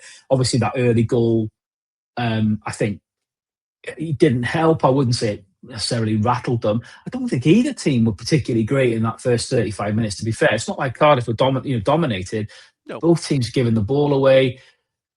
To be fair, Cardiff looked genuinely pretty toothless up front, in all honesty. And I know they got the lead, but they looked pretty toothless. The challenge we had was, could we break their defence down? Because I think if giving credit to Cardiff, what you can't deny is that they are a very, very good defensive side. Their back three is rock solid. It is a superb back three, and it's very, very difficult to break them down. Unlike the Swansea one, where, like you say, you can catch them on the offside trap. You can't do that with Cardiff. They're too savvy. They're too together. But after that little break, and like you say, the game did change, and we were much better from that point on. And the key for me was getting that equaliser before. Well, first half stoppage time, Wrexham equalised. I mean, Daz, she will not look. Chamberlain will not look back on this. This will not be on her show reel at all. Cardiff short kick, tried to play across the back, which we've seen in the modern game rather than hoof it now. But you've got to be absolutely spot on accurate. Was this for you more of Chamberlain and the back line making an error? Or is it that Katie Barker is so good, so sharp, she makes this goal rather than the back line making a mistake? A bit of both, in the sense that Barker's going to be that player. She's going to come at you. So it probably does change your mindset a little bit. You do need to be quicker. You do need to fizz that ball, because there's no point because this is where I have Darlow has a little bit of this in the sense that when he's playing across the back, it doesn't come with pace, and it does invite, so when the press happens, you've got enough time for somebody to come from the opponent to to confront your defender. And I felt that the Cardiff team were doing what they, again, it's about possession. If you've got it, they can't score, but there's a nervousness about it. It wasn't convincing in terms of how comfortable they were on the ball.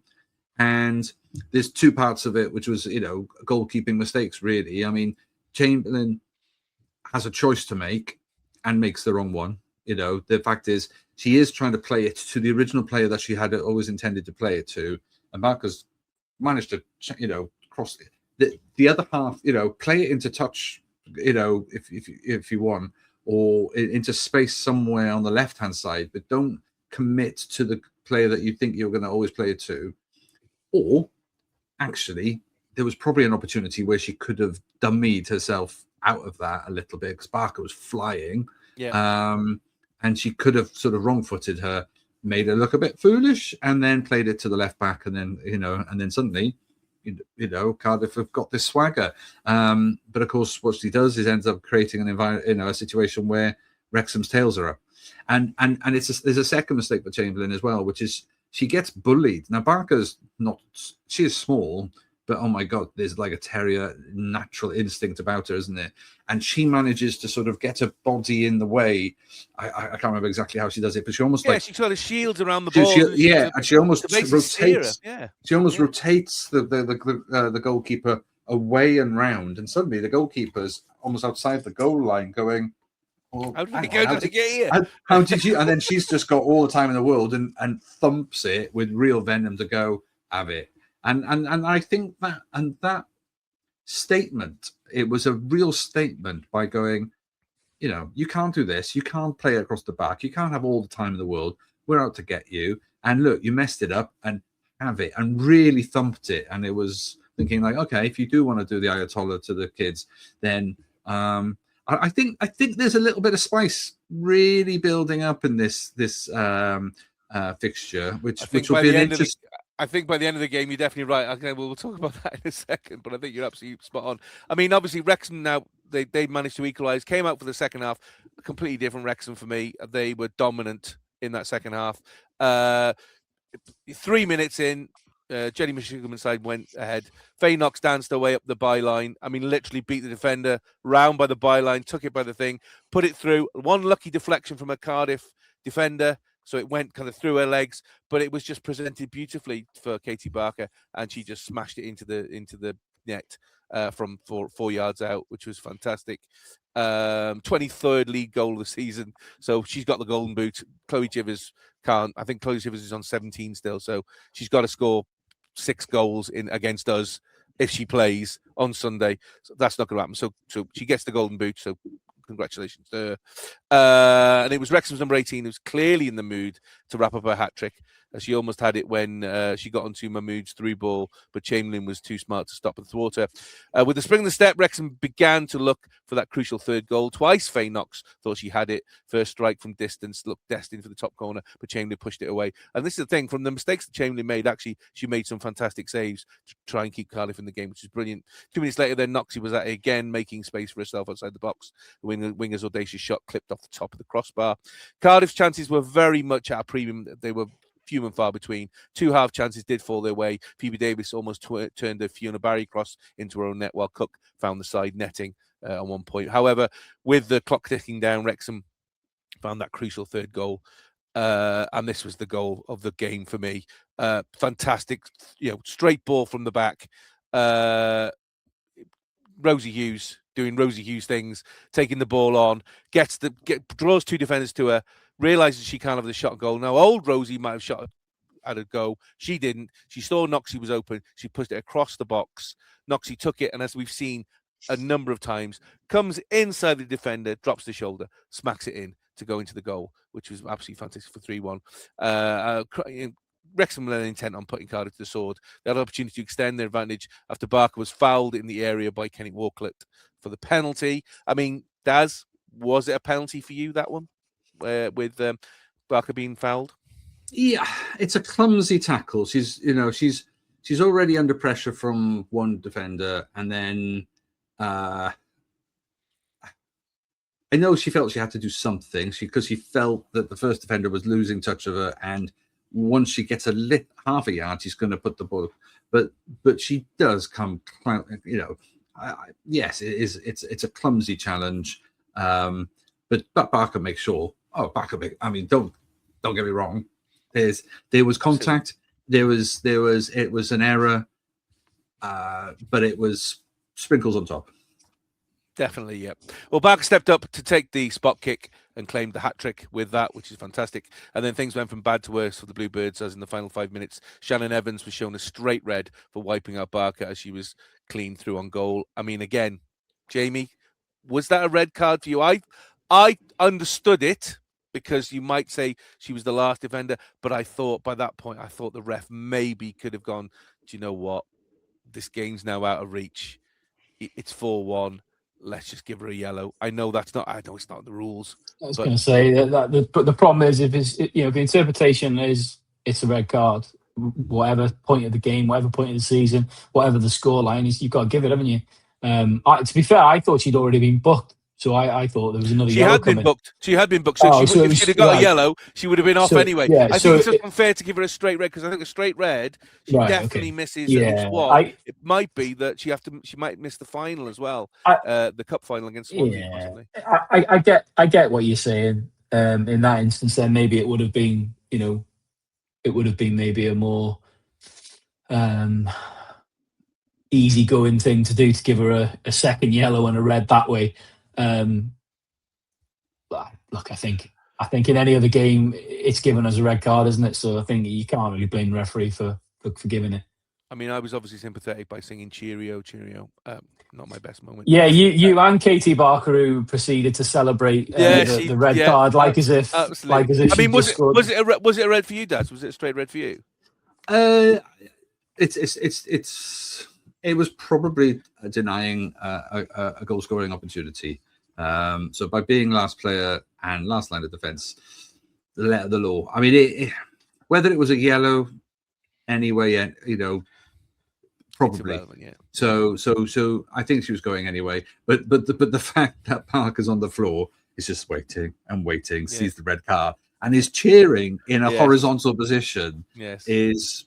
I mean, that's also housery of some high quality. Absolutely, and she did get some criticism online for that as well from a few people. I know that for certain. That proved obviously the final nail in Cardiff's side because it ended on 4-1. Their run of 3 successive championships comes to an end. Wrexham, new first-time champions of Cymru in their first time ever that they've won it from being promoted into the Adran Premier 3 years ago to now being champions is just fantastic. So a few bits from that point of view. Lily obviously got presented with her 100th shirt. We talked about Lily and 100 appearances of the week. Great to see her being presented with that. Jodie's post-match comments are probably the one. It's the fact that so here's the thing, Jamie, right? I am sure many captains, when they are addressing their side in what is a very emotional game, at the end of a very long emotional season where there's been a lot of pressure, and these two fantastic sides who have gone toe-to-toe, head-to-head all the way, with one coming out on top, the passion's going to be there. When you're in the huddle, you're going to say things of the moment, right? Unfortunately, on this occasion, it was filmed, right? But then Jodie repeated it when she was being interviewed by Espedwarek, which basically talked about, the 4 C's that she talked about, and then lay some shade on by saying some things about Cardiff. I'll come to you, Jamie, first, and then I'll ask your opinion, Daz, as a neutral. There's been a lot of hoo-ha made on this, which has generated some hatred online, some xenophobia, some misogyny online, some really rubbish comments, very, very poor, to the point where the club have had to put out a statement, the Genero Adran League have put out a statement, the FAW have put out a statement. Her video has been viewed over 4 million times.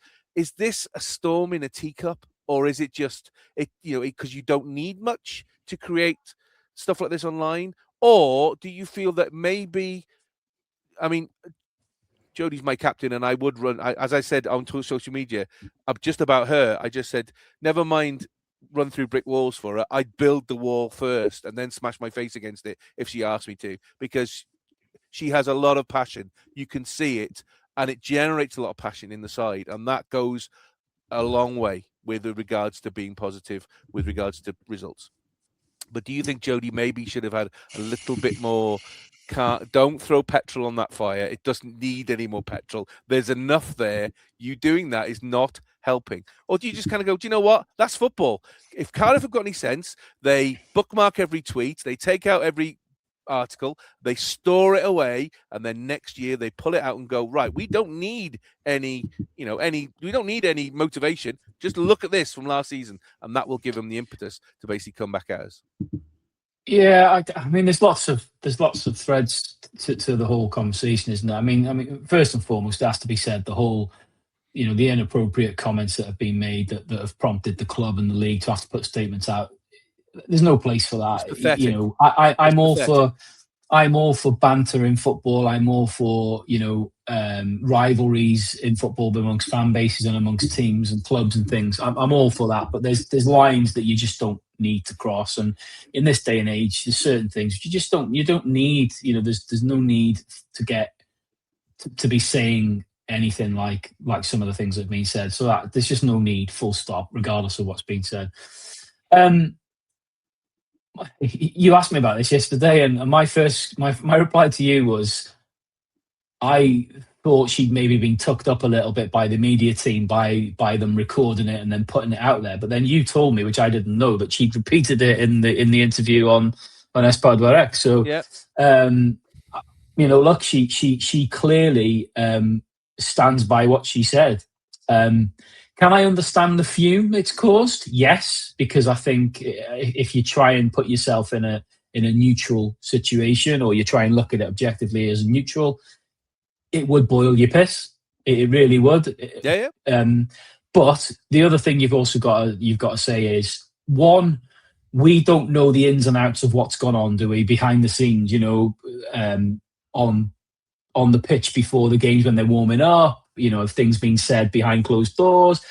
We don't know, do we? There may be far more animosity between the two clubs than we've seen or been made aware of publicly. So that's one thing you've got to take into account.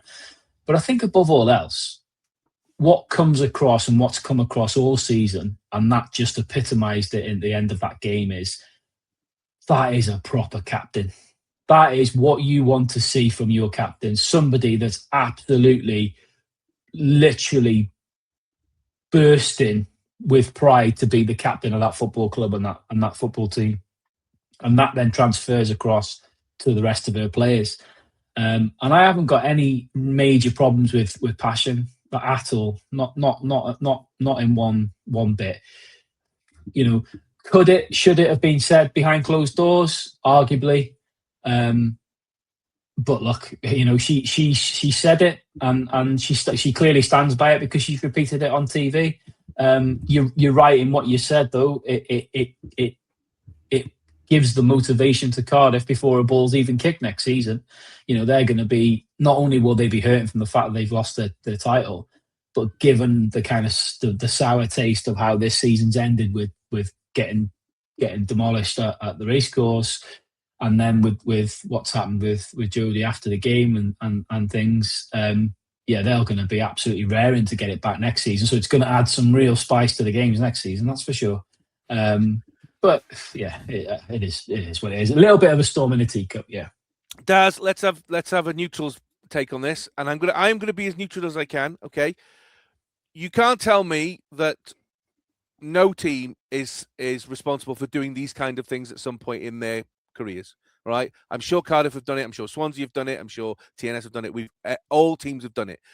As Jamie said, sometimes behind doors, sometimes publicly. I remember the cup final last year where Cardiff beat us, and some of those players, for me, I felt were very, very disrespectful towards the Wrexham players who played on that day. Right? I'm not saying that is an excuse. I'm just saying it as I saw it at the time. Okay, but On the other side, should a captain like Jodie, who is very vocal, very in the public eye with regards to, she is very noticeable. She plays that classic centre-back captain's role, a la, for me, Jamie, I don't know, maybe you could disagree with this, but for me, she's a Brian Carey.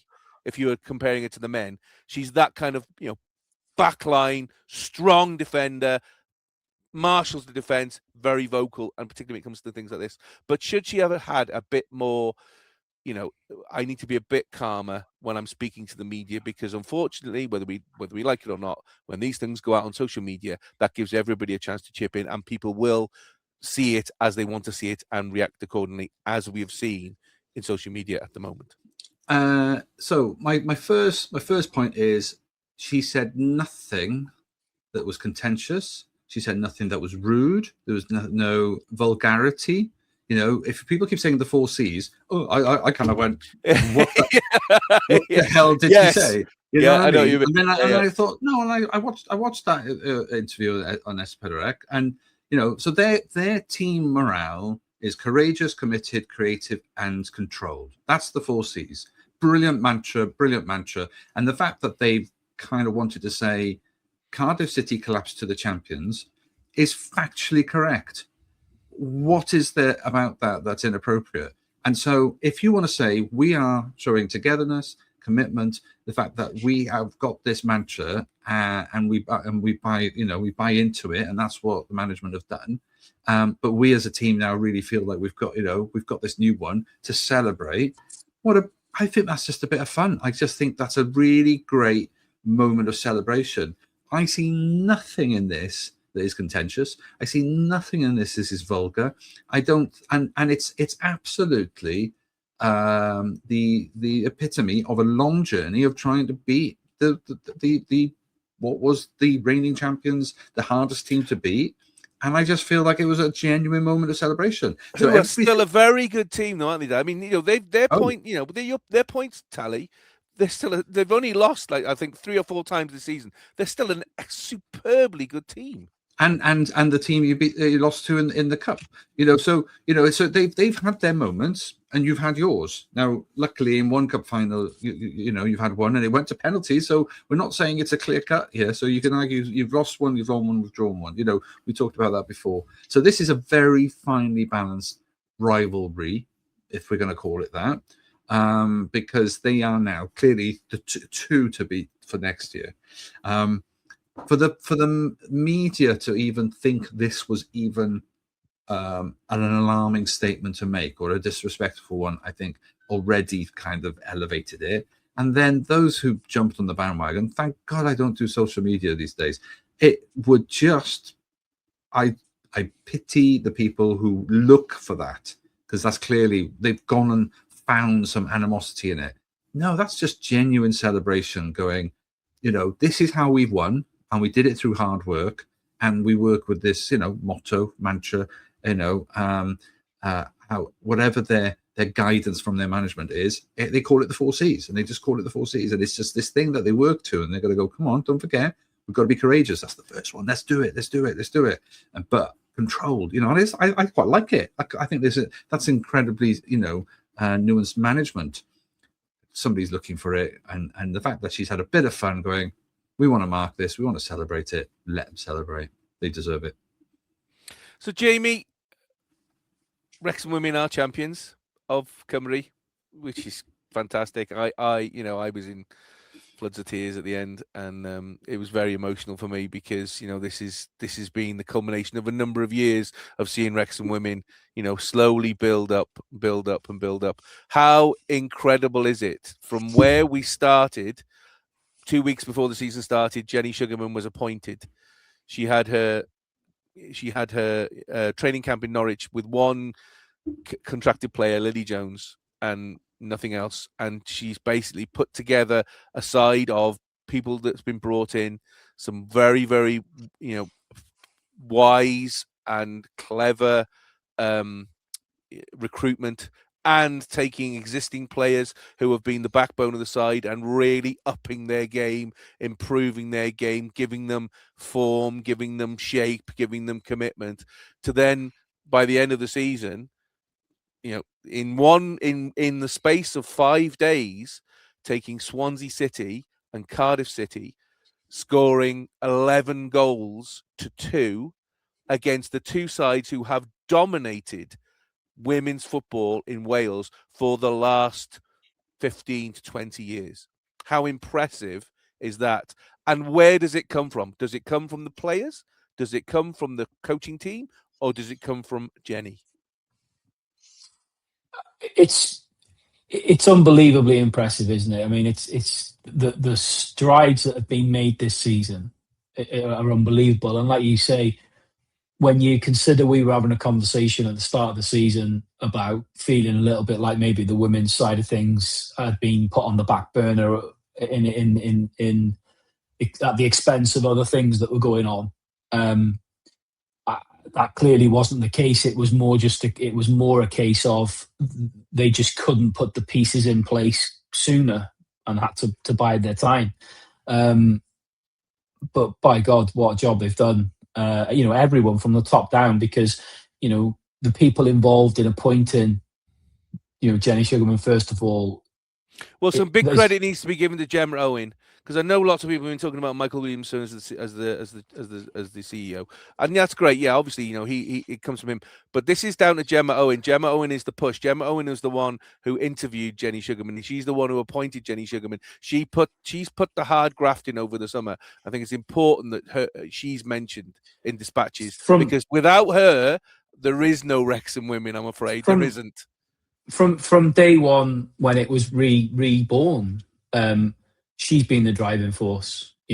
Get us going through, getting into the Adran Prem, and then the progress that's been made there. Yes, lots of other people have had to contribute, but make no bones about it, she has always been the driving force behind it, and goes about her work quietly in the background, and a lot of other people and a lot of other names get the praise externally. I'm sure internally she rightly gets the credit she deserves. But yeah, it's a very valid point that she's very much been the driving force. But I think as the season's gone on, the steps that have been made have just been unbelievable. Like you say, you can't really sum it up any better than taking those performances and results in the last 2 games, and that really does open your eyes as to how far the team and the club have come in such a short space of time to annihilate the 2 teams, like you say, have dominated this league for a long time is an incredible feat. Where does the credit lie? I think all parties have to take credit. I think, like you said, Gemma and anyone else involved in the recruitment of Jenny Sugarman in the first place, because it was a very, very clever and quite a coup of an appointment. We've spoken this year about players that have come to play for Wrexham and sort of scratching your head a little bit thinking, well, why are they coming to play in this league? Because they're miles better than this. But clearly there's a feeling of something is being built. But getting Jenny in the first place, because no disrespect to Steve Dale, and obviously, you've got to give him some credit. He's played a part in us getting to where we are. You can say what you want about his tactics and things when he was in charge, but he was very much a part of getting to this point. But she's just taken it to a whole nother level, and then, like you said, quite rightly said, improving the existing players that stayed on has been very impressive, because I think some of these players that we've known and loved over the last few years have improved leaps and bounds, and then the players that she's brought in to add to it have just been next level, haven't they? And I'm still now even though we're at the end of the season and we've won the league, I'm still scratching my head with 1 or 2 of them, thinking, what are they doing here? Because they're too good for this league in reality. But again, they've been sold the project and they bought into the project, and it's something to build on. Yeah, absolutely unbelievable. And I think everyone takes some credit. I think everyone from the people involved in appointing Jenny, obviously Jenny and her team for the management of the team and the players. And it's not just the new ones, is it? It's not just like Becca, who's a number 2, who's been, it does a lot of the legwork. It's Dave, who's been there 8 years, doing goalkeeper coaching and whatever. It's the rest of the team, it's the physios and the assistants and everything else.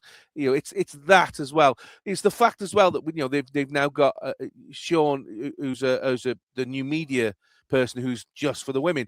It's Mark Swales, now the head of, director of women's football. He is an incredible appointment. I mean, Daz, we now obviously can look forward to European football, which I'm super excited about, because we get to play, and that'll be on the first game, and that'll be on the 22nd of July. Draw will be made, I think, some point in May, so that's will be exciting. Where do Wrexham go from here? Is the question. Where do they go? Well, it depends who they draw in the European tie, and then you book your flights and you just go where they tell you to go. Very good. Yeah.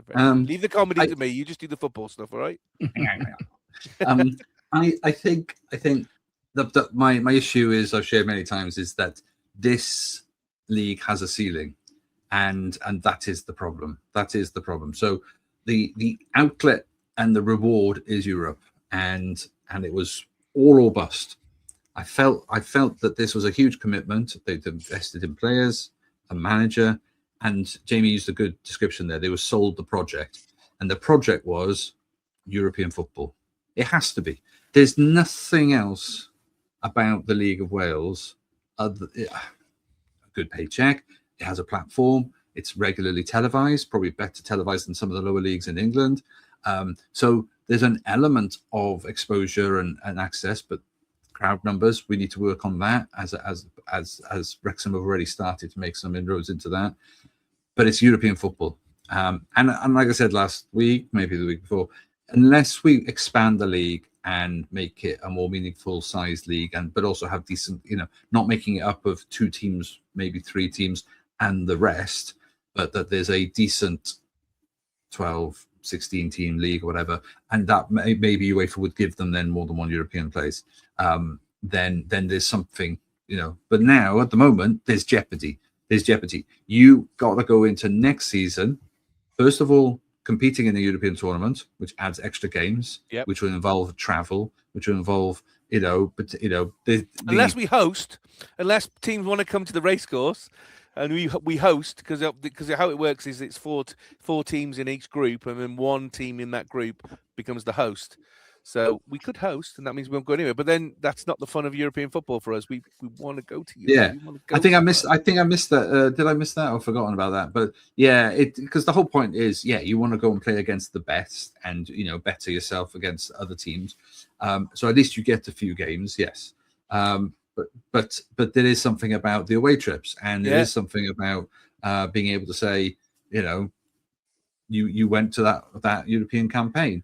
So you've got to manage those extra games, and then you've got your target on your back from a team that's not going to be weakened. I mean, just because Derbyshire's going doesn't necessarily mean that Cardiff are going to weaken massively in terms of squad. It'd be interesting to see who they appoint. It'd be great if it's another female appointment, because we talked about this 2 years ago, maybe, how it would take a certain amount of time to embed a culture where actually women coaches are coaching the women's team, because they have that lived experience and they can share with the players. And we've got that in terms of there's the new rule that's come out, isn't it? It's basically saying now women's teams have to be coached by a woman. There is a I thought it was I didn't know if it had to be a head coach. I thought it could be a percentage of coaching. I think it's a percentage rather than head, but it still starts to steer you in that way, which is great. Yeah, absolutely. And and we've seen that with the national team. What a huge difference that Jane did, and now Will coach it. These are players who have played at the highest level, represented their countries, won European tournaments and won leagues.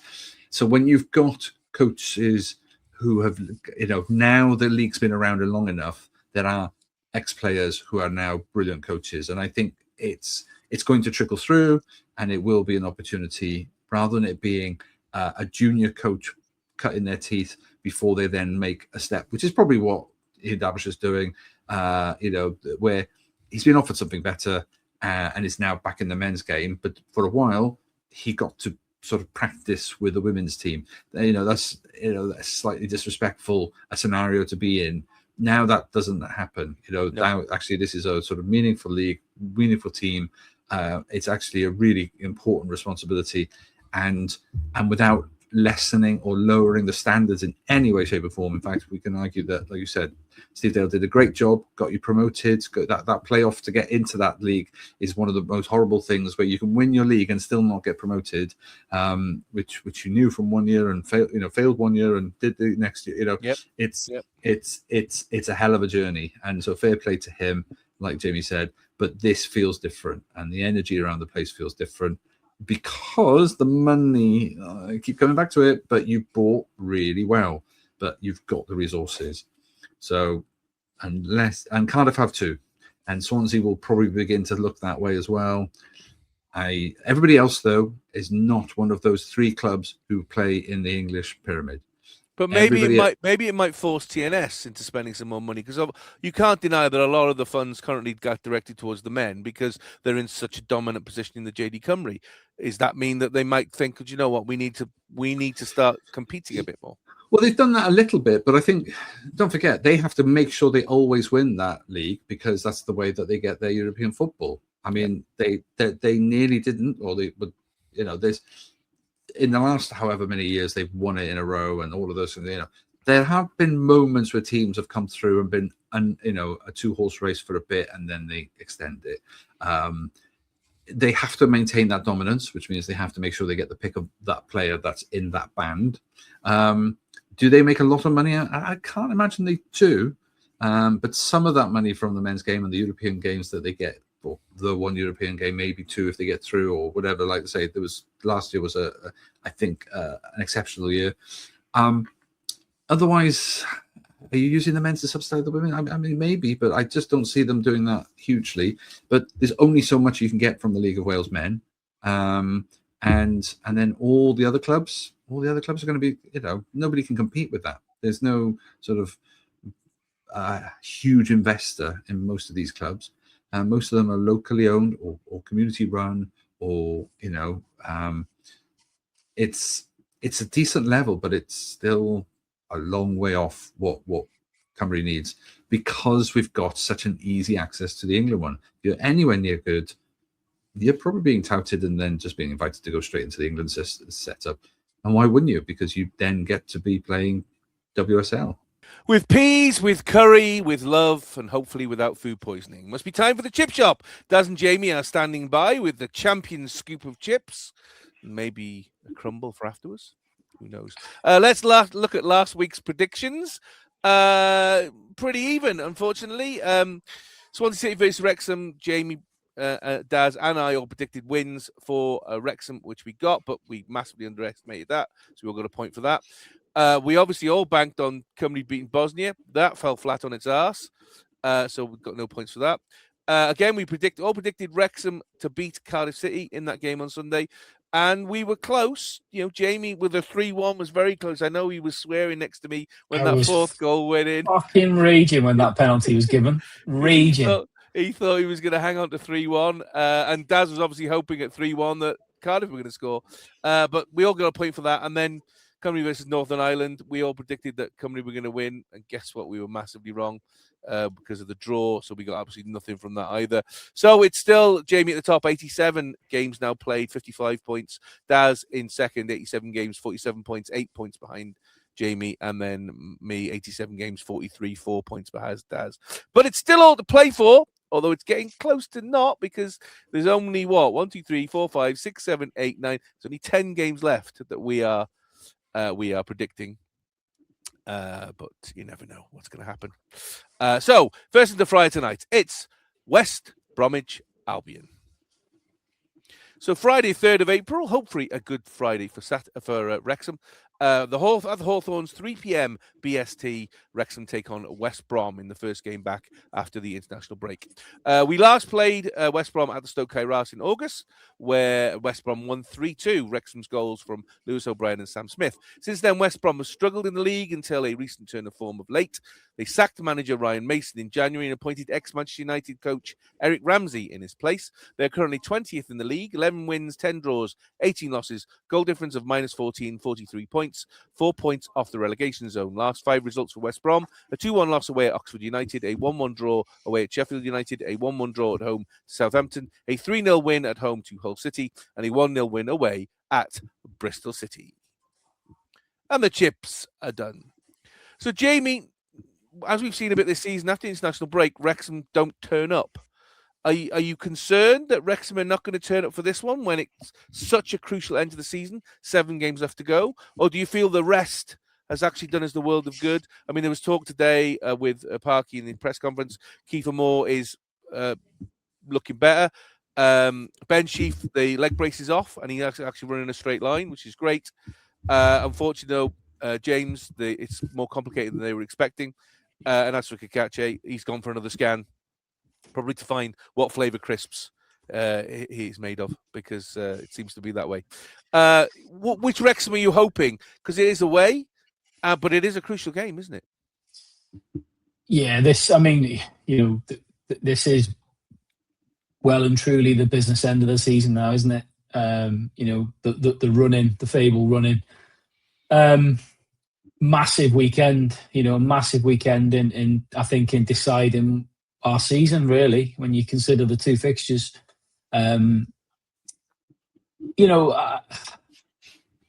It's always difficult after an international break because, like you say, you don't know kind of what any momentum that a team might have had before the international break could go. For other teams that maybe weren't weren't firing it, the break might give them an opportunity to reset. So it is a massive unknown. I think from our point of view, we looked dead on our feet, in those games before the international break, between injuries, suspensions, and the amount of games we had to play in such a short space of time. The crux of that team looked dead on their feet. So the majority of them obviously haven't been involved in any international football, so will have been able to have a proper break.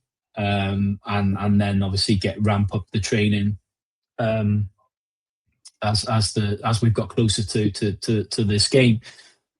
So I'm hoping we will get a generally refreshed team and squad. Really disappointing to hear about Matty James, because I think that for me is the one part of the pitch where I think we are short, massively short, which is that defensive midfielder, but somebody with some real creativity. And both Sheaf and Matty James are capable of doing that, both injured. And I honestly thought Matty James would hopefully be back after this break, but clearly not. I think that is still a blow. Kiefer being back hopefully is a huge plus, though. Look, I think at this stage we've got to just try and be positive and hope that we come out for that game, refreshed after the break and really raring to go for these final 7 games. The only kind of downside is that before the international break, obviously West Brom, although they're languishing towards the bottom of the table, they have won their last 2 games. So that does kind of put the cat amongst the pigeons a little bit. They're still fighting for their lives down there, so they're going to be desperate for the points. The crazy thing is that, you said there, we played them earlier in the season, and I think most of us kind of all came away from that game scratching our heads thinking this is going to be a tough season, because they tore us a new one on that day. Yep. And it's crazy to think that we're now, 30 odd games since that game, and they're fighting for relegation and we're fighting for promotion. It's crackers to think that, but like I say, it's pointless writing anything or anybody off at this point. It's why would you? We're right there in the mix. It's in our hands, and but it is important that I think it is important we get a good result on Friday. So time for the salt, vinegar and sauce score. Jamie, what's your score prediction for West Brom versus Wrexham? I'm gonna back Wrexham. even though it's away from home, and I'm going to back. So I'm going to go for a 2-1 Wrexham win. Daz, what's your score prediction for West Brom versus Wrexham? Yeah, I mean, I've written about 3 or 4 different results for this one. I can't decide.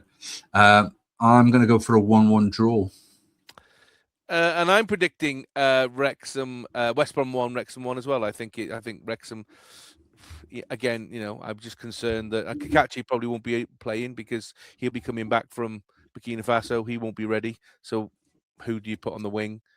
It looks like you're going to have to put a Longman out there or something like that. So I don't think we're going to be. And I think West Brom, their tails are up at the moment, and they might win it since they're at home. But I'm going to go for the draw just to back because it's better to get a point than no points at all.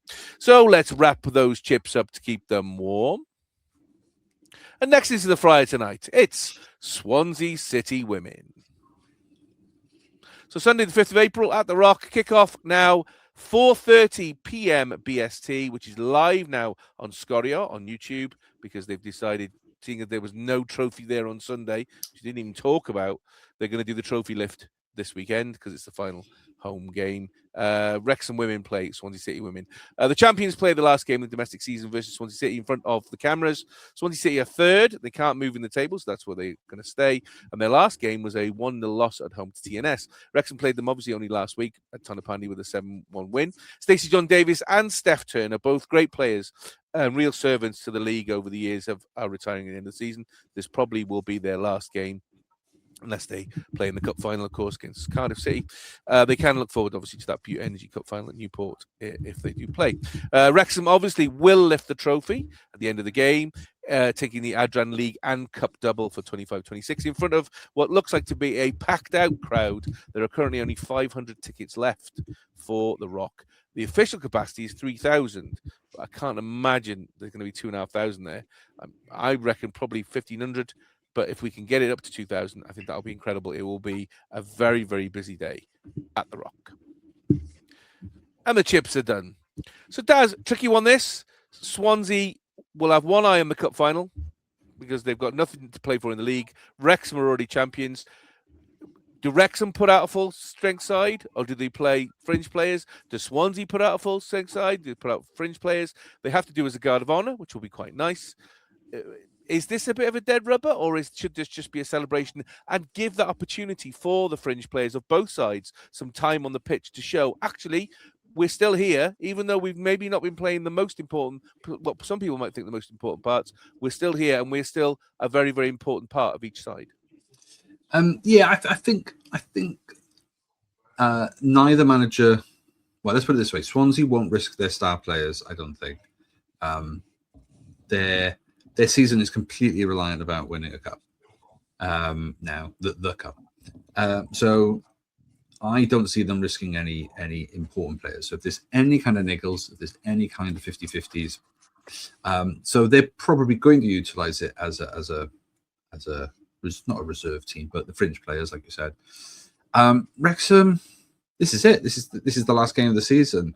So there could be a chance for a big hurrah. You would think that potentially the home crowd, you'd want to. There's nothing worse than winning a trophy and doing a trophy lift, but having lost the game beforehand. So I do think the party atmosphere is going to be a factor. I do think they'll want to do well. I think they'll want to put out a decent side. But why not try?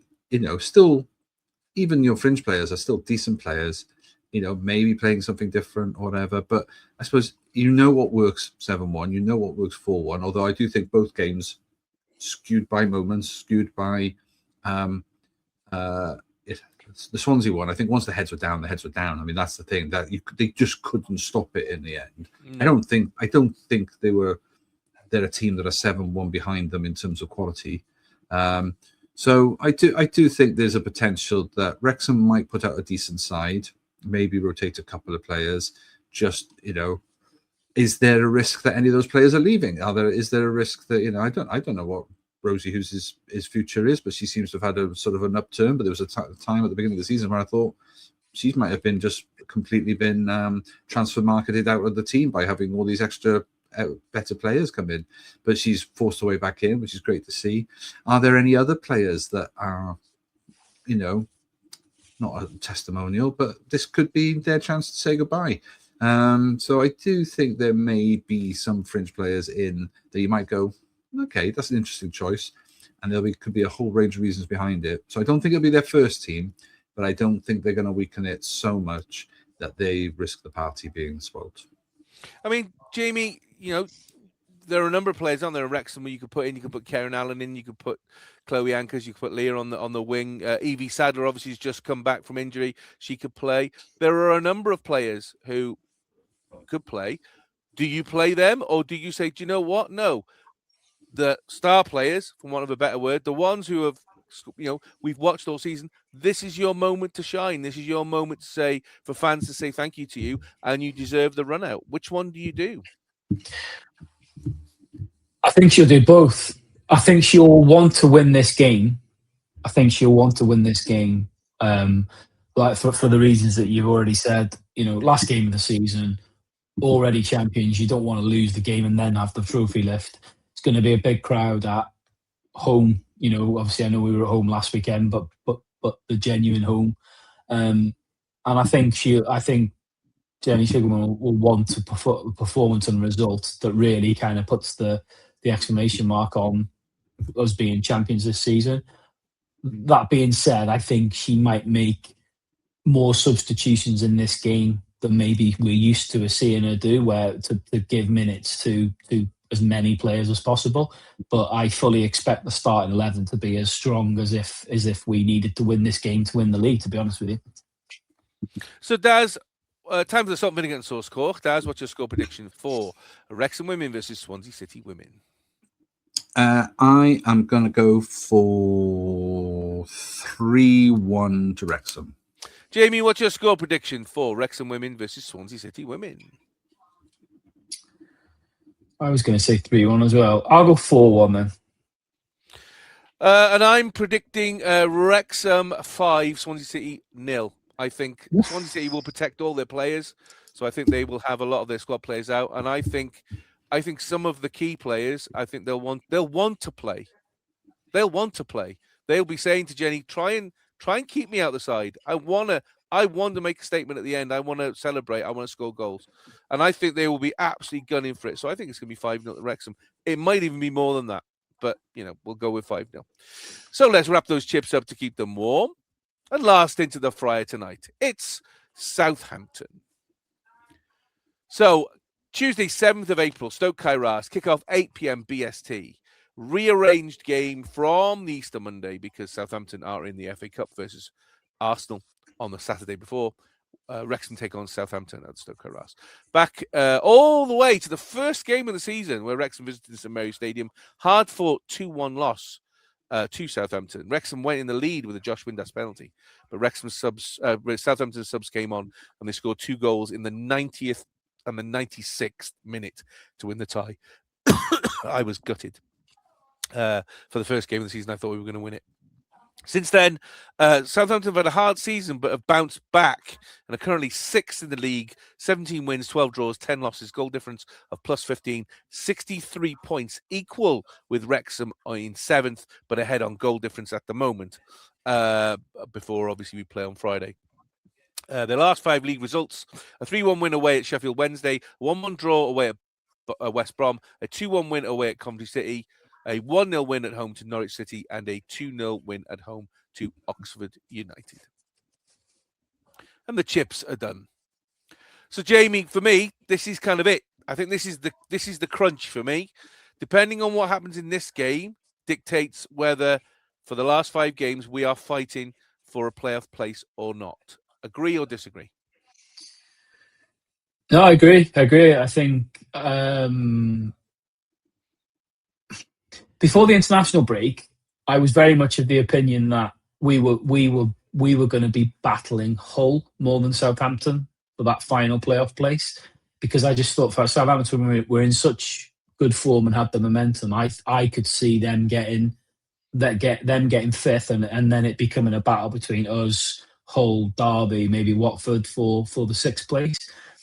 But then I remembered that when we come back after the international break, their first game is against us, because obviously they're going to miss the Good Friday game because they're playing their FA Cup game, which I think is really significant because they're playing that on Saturday night.